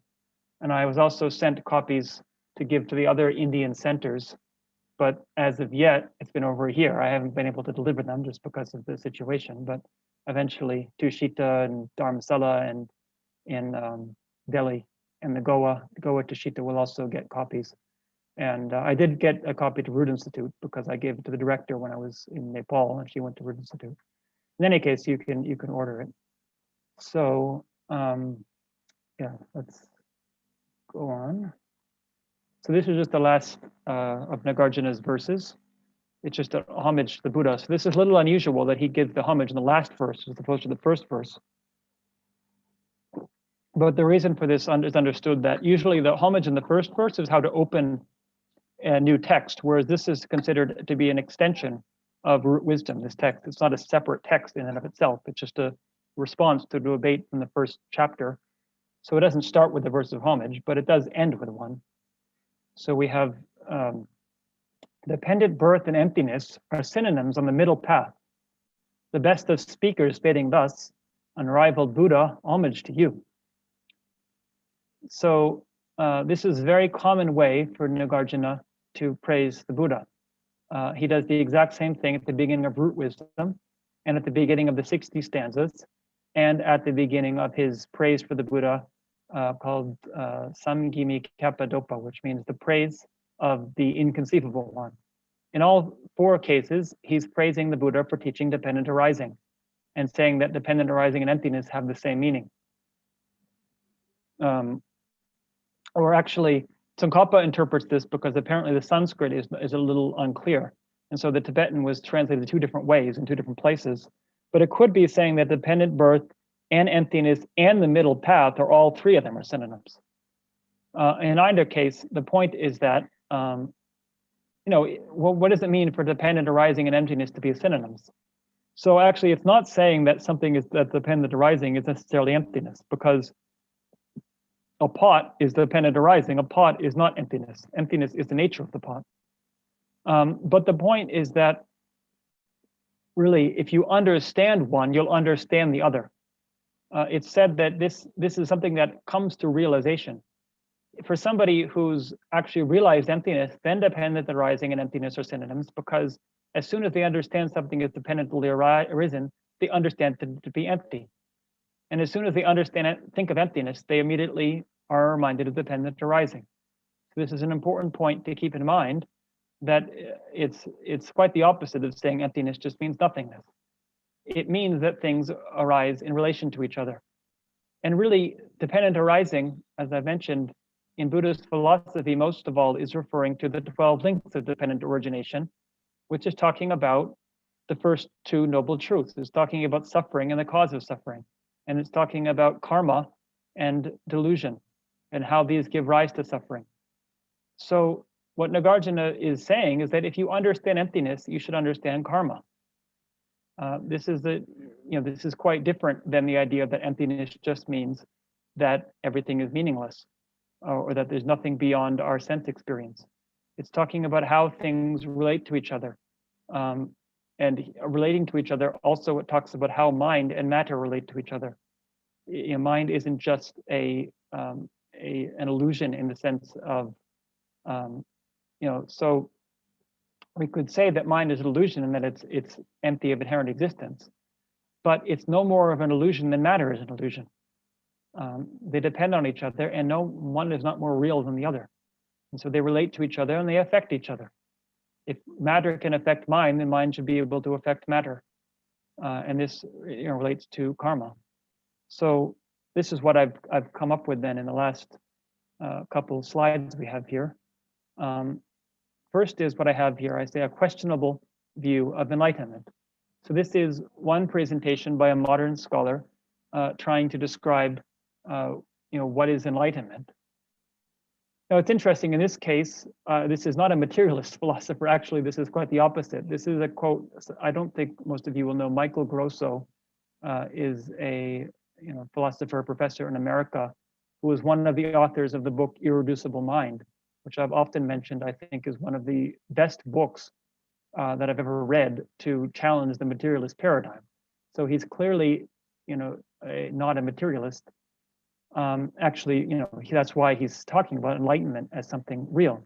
But his view of it, it's questionable to me, and whether this actually is what Buddhism is talking about. So he says, enlightenment is to achieve a form of consciousness that goes beyond propositional thought, i.e., such as the earth is of a specific age, life evolved by chance or design, there is one God with the following properties, and so on. Nirvana, or any mystical form of beatitude, has nothing to do with the correctness of claims about the constitution of the cosmos. If we think of the essence of religion in terms of special inner states and practices, the specifics of biology, geology, and astronomy are beside the point. As far as questions about yogic release or enlightenment, it doesn't matter whether we came about by inscrutable fiat, a lucky streak in the cosmic roulette, or gradual, effortful evolution.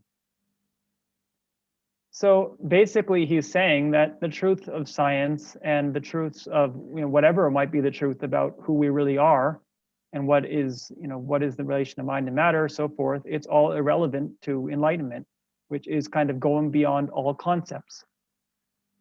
So at one level, if we talk about the direct experience of emptiness, we might say that's true. When somebody directly experiences emptiness, it's said that they no longer experience conventionalities. However, the direct experience of emptiness is not enlightenment. Someone is not enlightened until they have a unification where emptiness and dependent arising appear at the same time. So the problem is that when somebody first experiences emptiness, they can't integrate that with the ordinary experience day to day right away. It's like they have to switch between the two. Whereas when somebody is a fully enlightened, a Buddha, then they appear at the same time as two aspects of the same thing.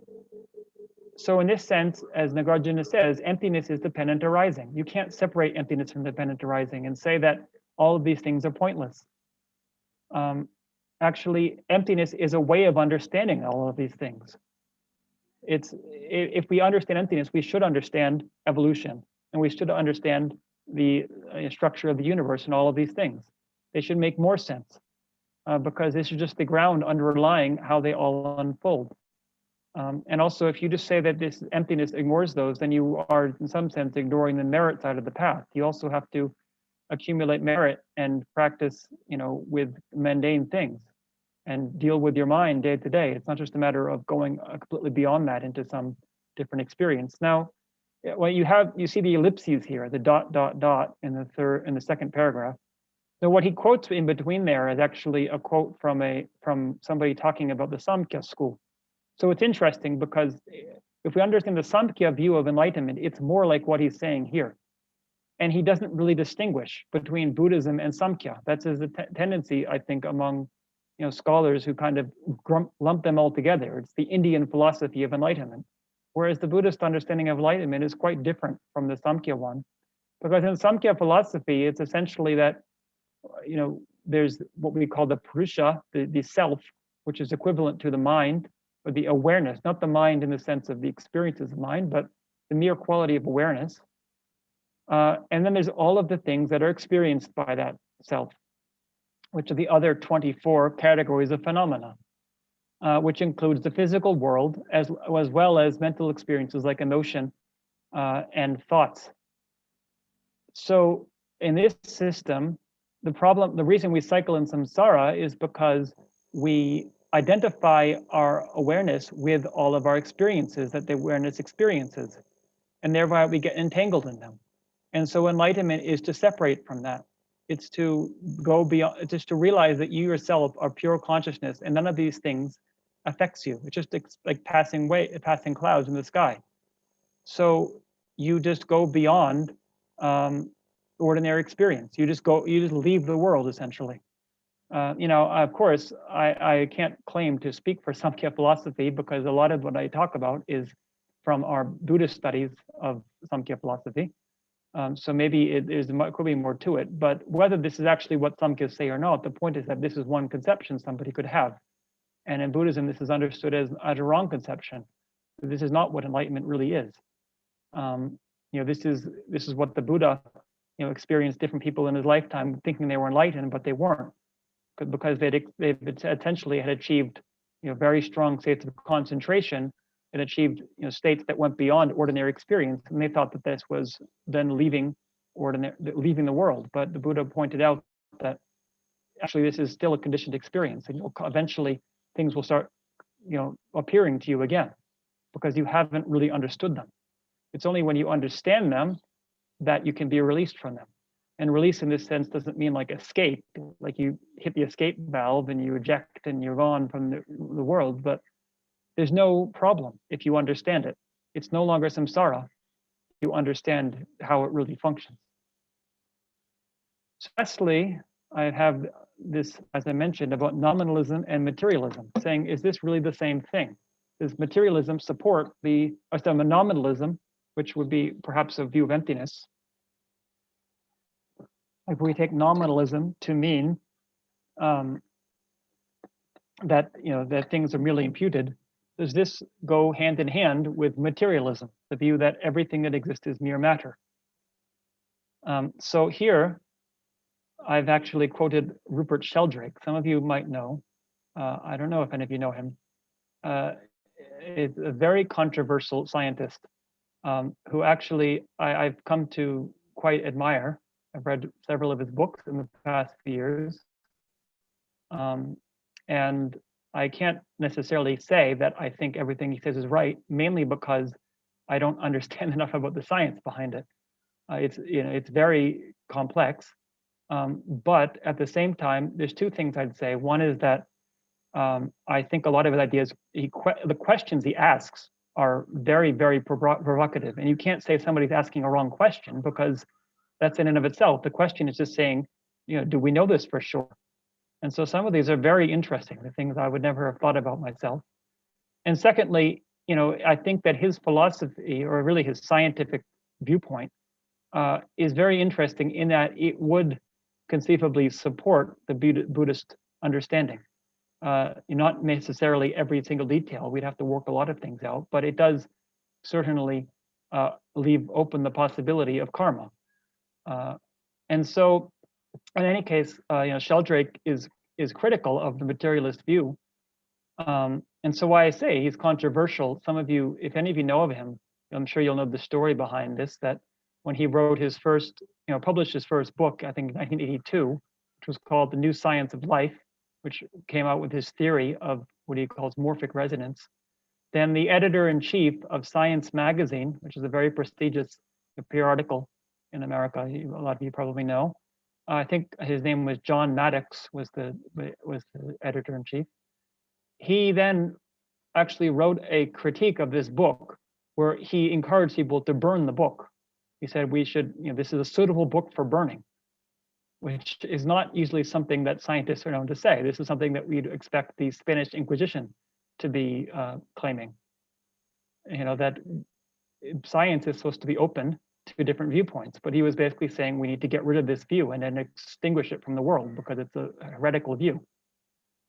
So a lot of people spoke out against this, even though they didn't necessarily agree with Sheldrake, but they thought that this is not a way that a scientist should talk.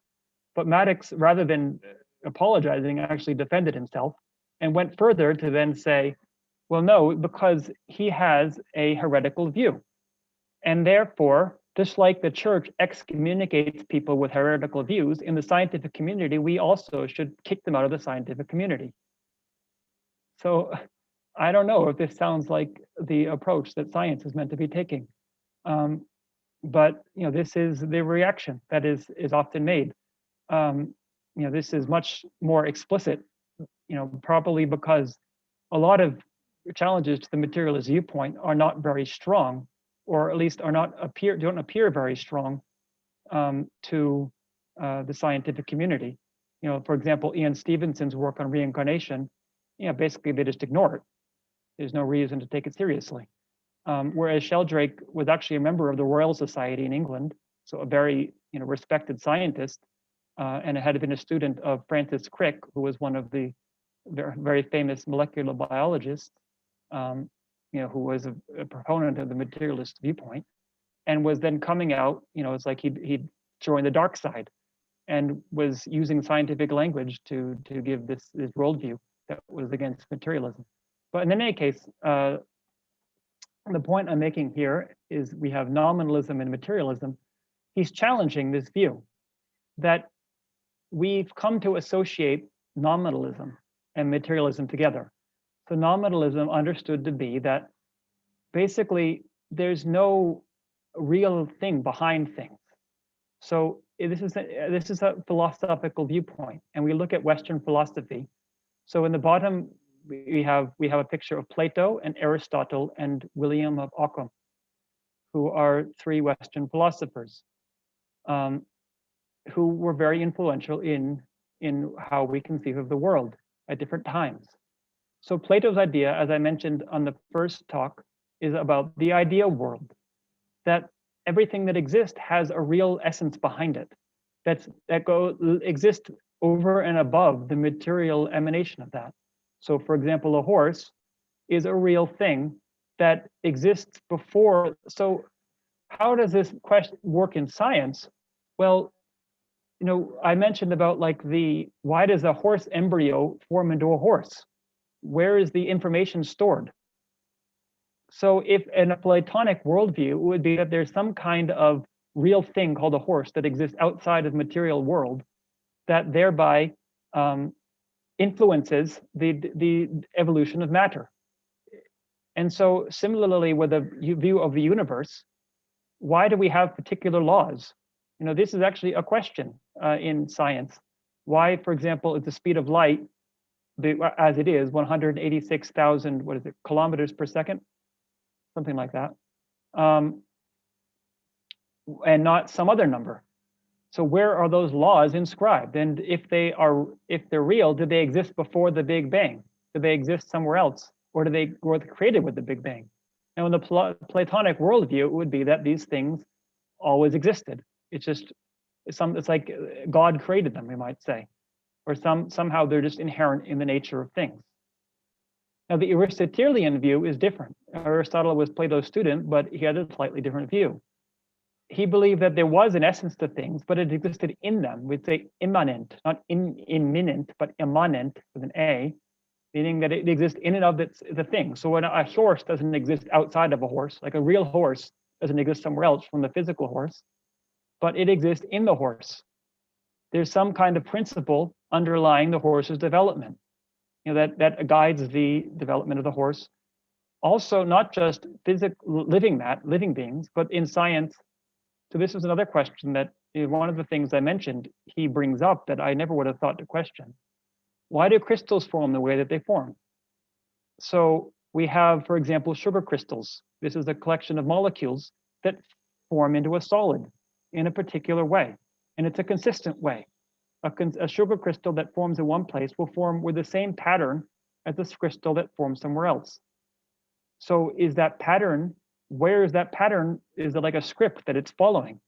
So a Platonic worldview would say, yes, it was already, even before the Big Bang, there was a script for how glucose molecules should organize themselves into a crystal form. Whereas in Aristotle's view, it's not the case, but there is something underlying it. There's not just that it's random. If it was random, they shouldn't all form in the same way.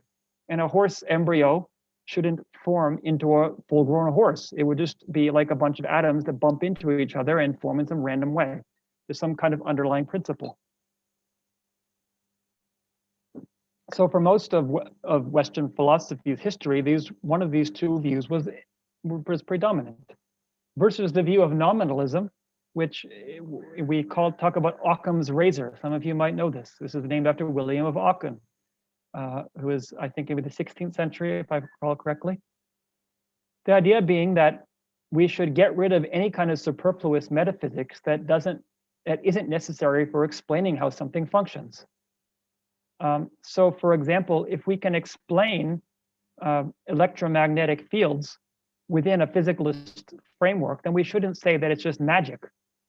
That's just giving something more than we can actually just explain it very much, within a normal framework, with a physicalist framework.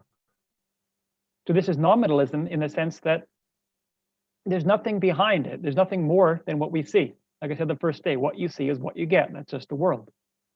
There doesn't have to be. We don't have to introduce these other things. The other things that we come up with is because we couldn't explain it. So we might say today that we understand that DNA is why the horse forms this way. There doesn't have to be any other explanation. It's just a matter of the DNA interacting.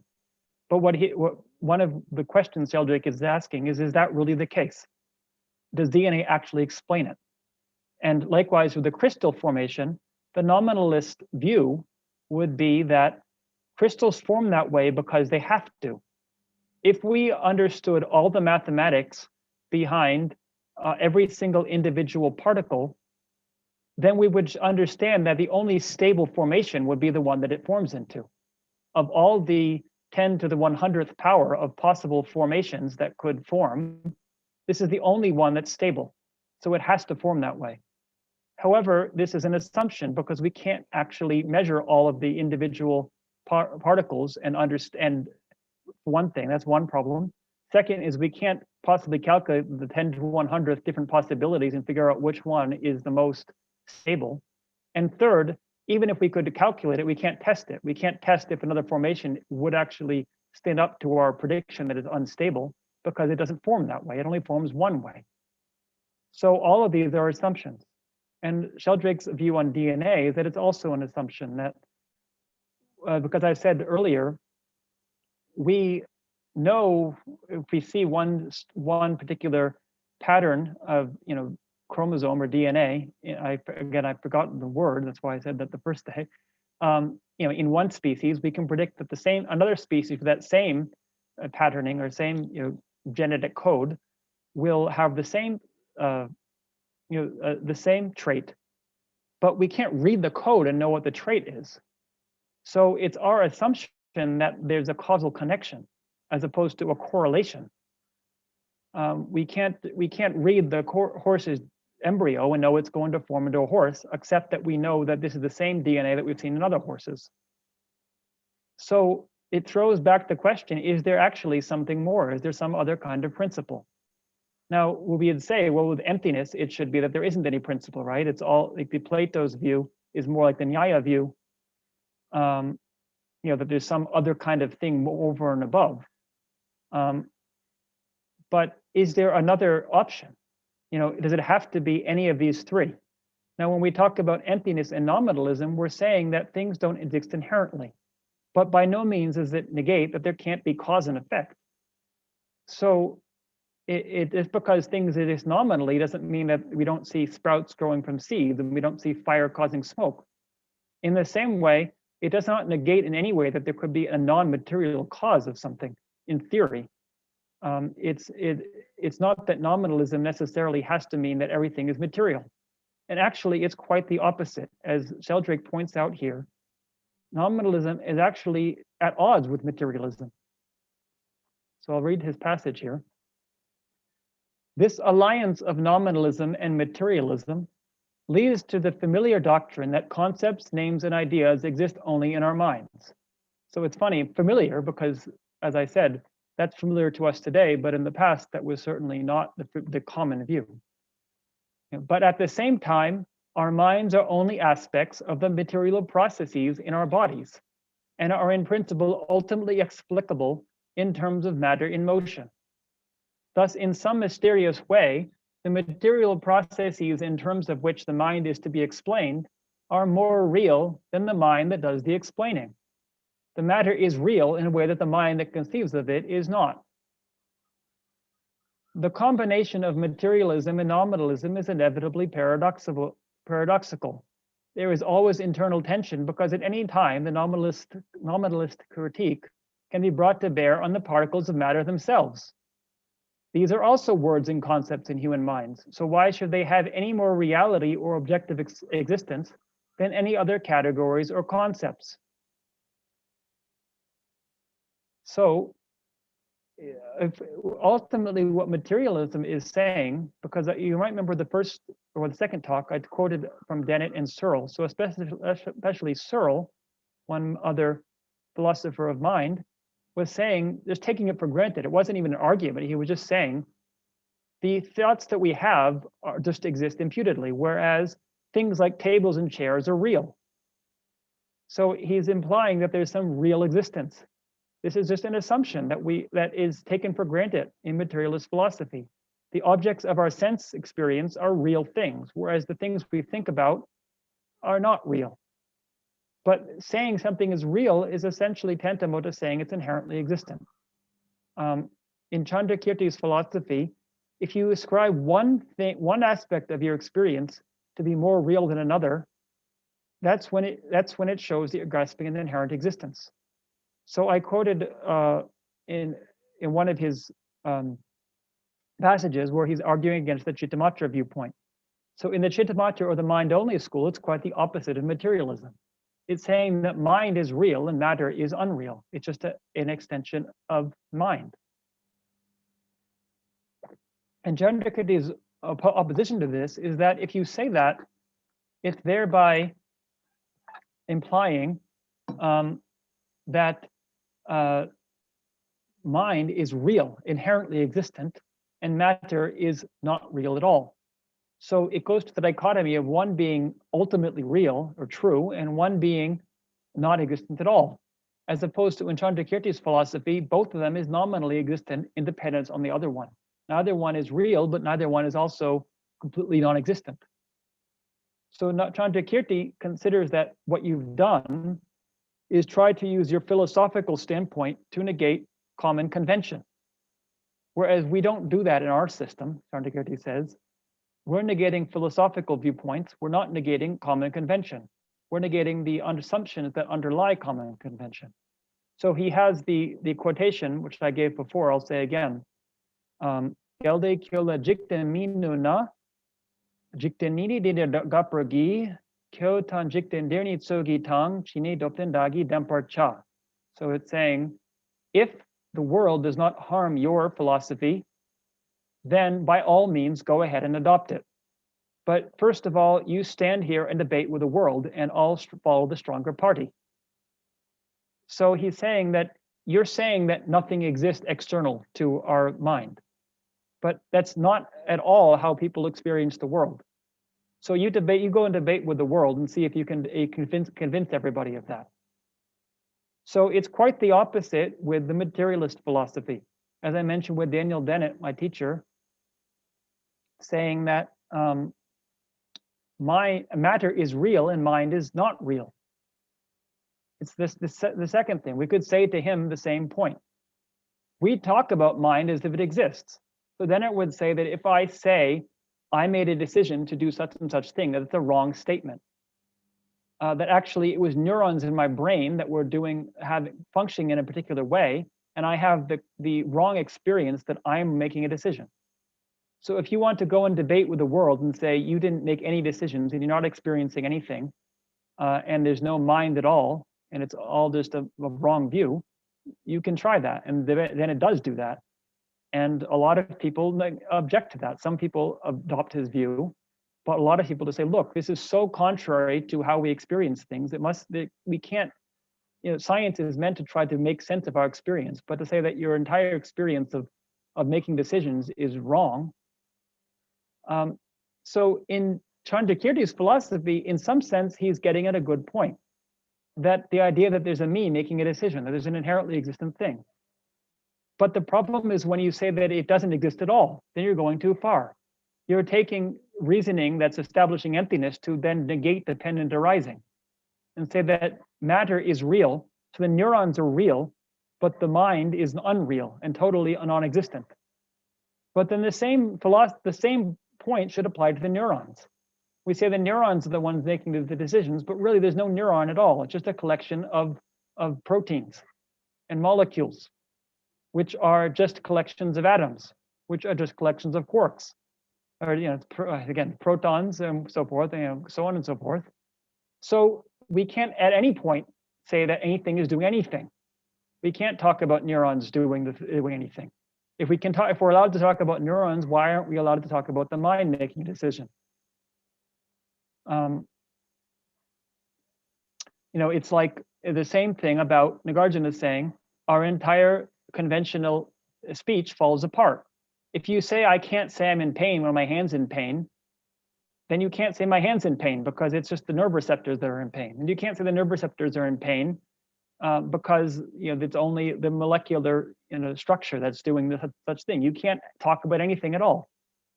But conventionally, you can talk about mind. You can say I made such and such decision. You can say I'm experiencing something. So this doesn't really negate mind. The question remains, what is mind? You have to still explain that. You can't just say there's no mind, there's no need to explain it, which is essentially this philosophy that Dennett is proposing. That don't worry about trying to explain what mind is because it doesn't exist. But that's not how we experience it, and that's not how at the same level, you could just say, don't worry about trying to explain the material world because it doesn't exist. But it does have certain properties and does seem to have certain cause and effect that it functions. So we have to be able to describe that and understand that, and understand how is it that I have certain experiences, and especially it comes down to in Buddhism always comes back to suffering. You can deny it and deny it and deny it, but if you want to really be free of suffering, you have to understand what are the causes of it, and start to really examine the mind and understand what the mind is. So, I think I wonder how far I've gone from the original point. I wonder if anyone's still following what I'm saying. It's a bit hard when I can't see everyone's face or hear responses, but I think really what I'm trying to emphasize here is that this philosophy is very relevant for us today. It's not just it's not just something that we can say it's no longer relevant given all the new things we've discovered. So somebody's raised their hand. Do you want to say something? Please go ahead, or just type it if you can't get on video.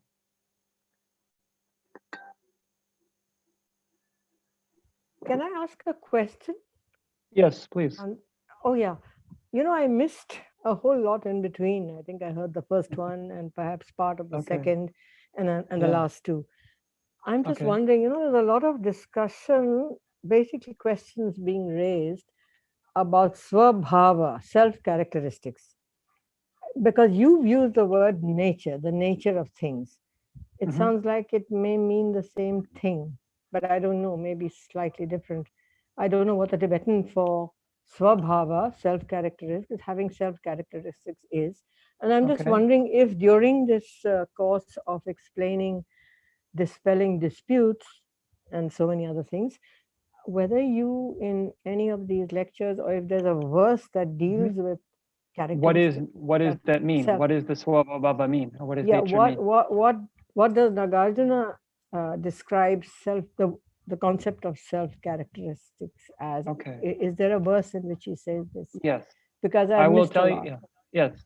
Well, first of all, I just want to say before I get into that, Shanti, I just see your message now.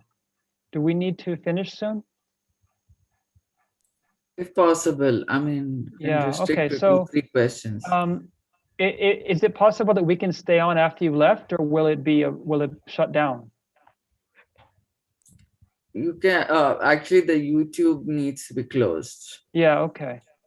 So what we can do, because we have some dedication verses to read, and so it's a very good question you asked. I will try to respond privately, although very quickly what I'll say is that nature or essence or substance, swabhava in Sanskrit, in Tibetan is rangjin, which, as I said, it can mean like one's own face. It's just really what Tibetans use to say nature or something, but literally the etymology seems to be like the face of something. Something has its own characteristic. And what I define it as is if you have a particular term, that there's something findable among the basis of designation, which is the referent of the term. That would be a nature. So this is understood to be what doesn't exist. That every term we use cannot be located among things if you search for it. So beyond that, if you have further questions, I'm very happy to answer them, but I don't want to, because it looks like Shanti has to go and we have to do the dedications, but please feel free to write, and I will try to write actually more about this as we, in the email or at some point. So let's go back to the, okay, you're all back on the screen here or no? Did I lose it? Oh. Yeah, I have to share the screen again, I guess. Okay, so yeah, let's just move on. This is the last slide I have. Just the question of why make effort. This is from Shanti Deva. It's just a relevant question because, we're making all these disputes. If everything's empty, what's the point of debating? So this is similar to one of the verses I quoted from Shanti Deva yesterday.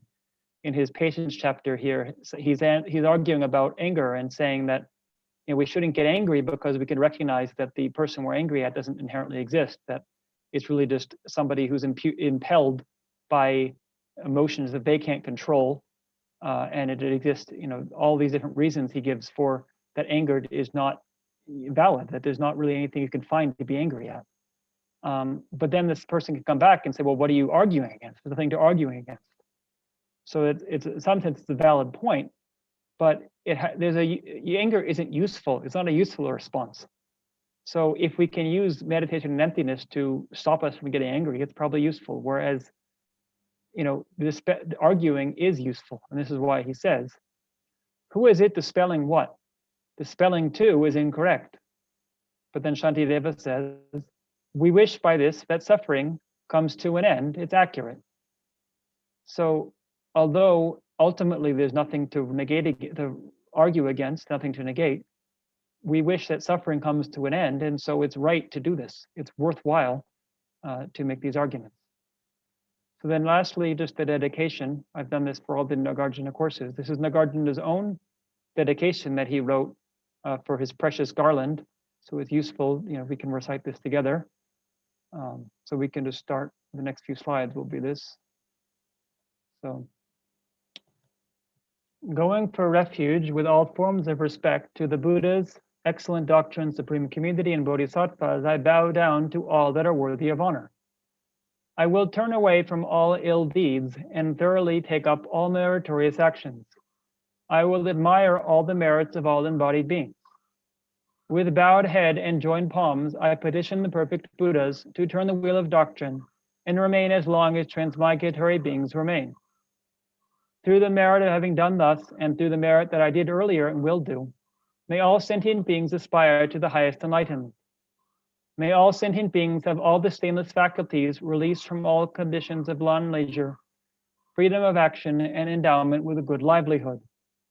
May all embodied beings have jewels in their hands, and may all the limitless necessities of life remain unconsumed as long as there is cyclic existence. May all women at all times become supreme persons. May all embodied beings have the intelligence of wisdom and the legs of ethics. May embodied beings have a pleasant complexion, good physique, great splendor, pleasing appearance, freedom from disease, strength, and long life. May all be skilled in the means to extinguish suffering and have liberation from all suffering, in inclination to the three jewels and the great wealth of the Buddha's doctrine. May they be adorned with love, compassion, joy-mindedness, even-mindedness, devoid of the afflictive emotions, giving, ethics, patience, effort, concentration, and wisdom. Completing the two collections of merit and wisdom, may they have the brilliant marks and beautiful features even while on the path, and may they cross without interruption the 10 conceivable grounds. May I also be adorned completely with all those and all other good qualities, be freed from all defects, and have superior love for all sentient beings. May I perfect all the virtues for which all sentient beings hope, and may I relieve the sufferings of all embodied beings. May all those sentient beings, all those beings in all worlds who are distressed through fear, become entirely fearless even through merely hearing my name. Through seeing or thinking of me, or only hearing my name, may all beings attain great joy, naturalness, free from error, definiteness towards complete enlightenment, and the 5 clairvoyances all throughout their continuum of lives. May I always in all my lives bring help and happiness to all sentient beings. May I always without harm simultaneously stop all beings in all worlds who wish to commit ill deeds.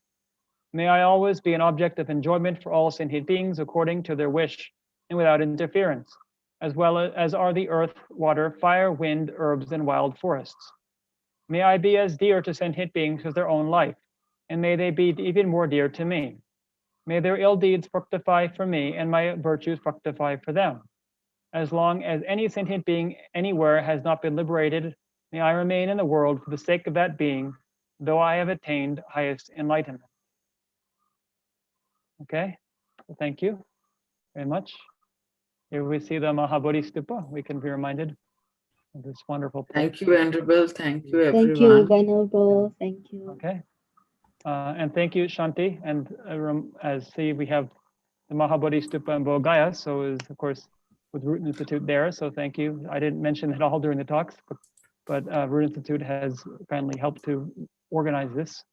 So thank you for all of the help and the opportunity to do this, and I hope you've enjoyed it. So I'm sorry, it sounds like we need to finish early today, or it's not really early, but not as late as usual. So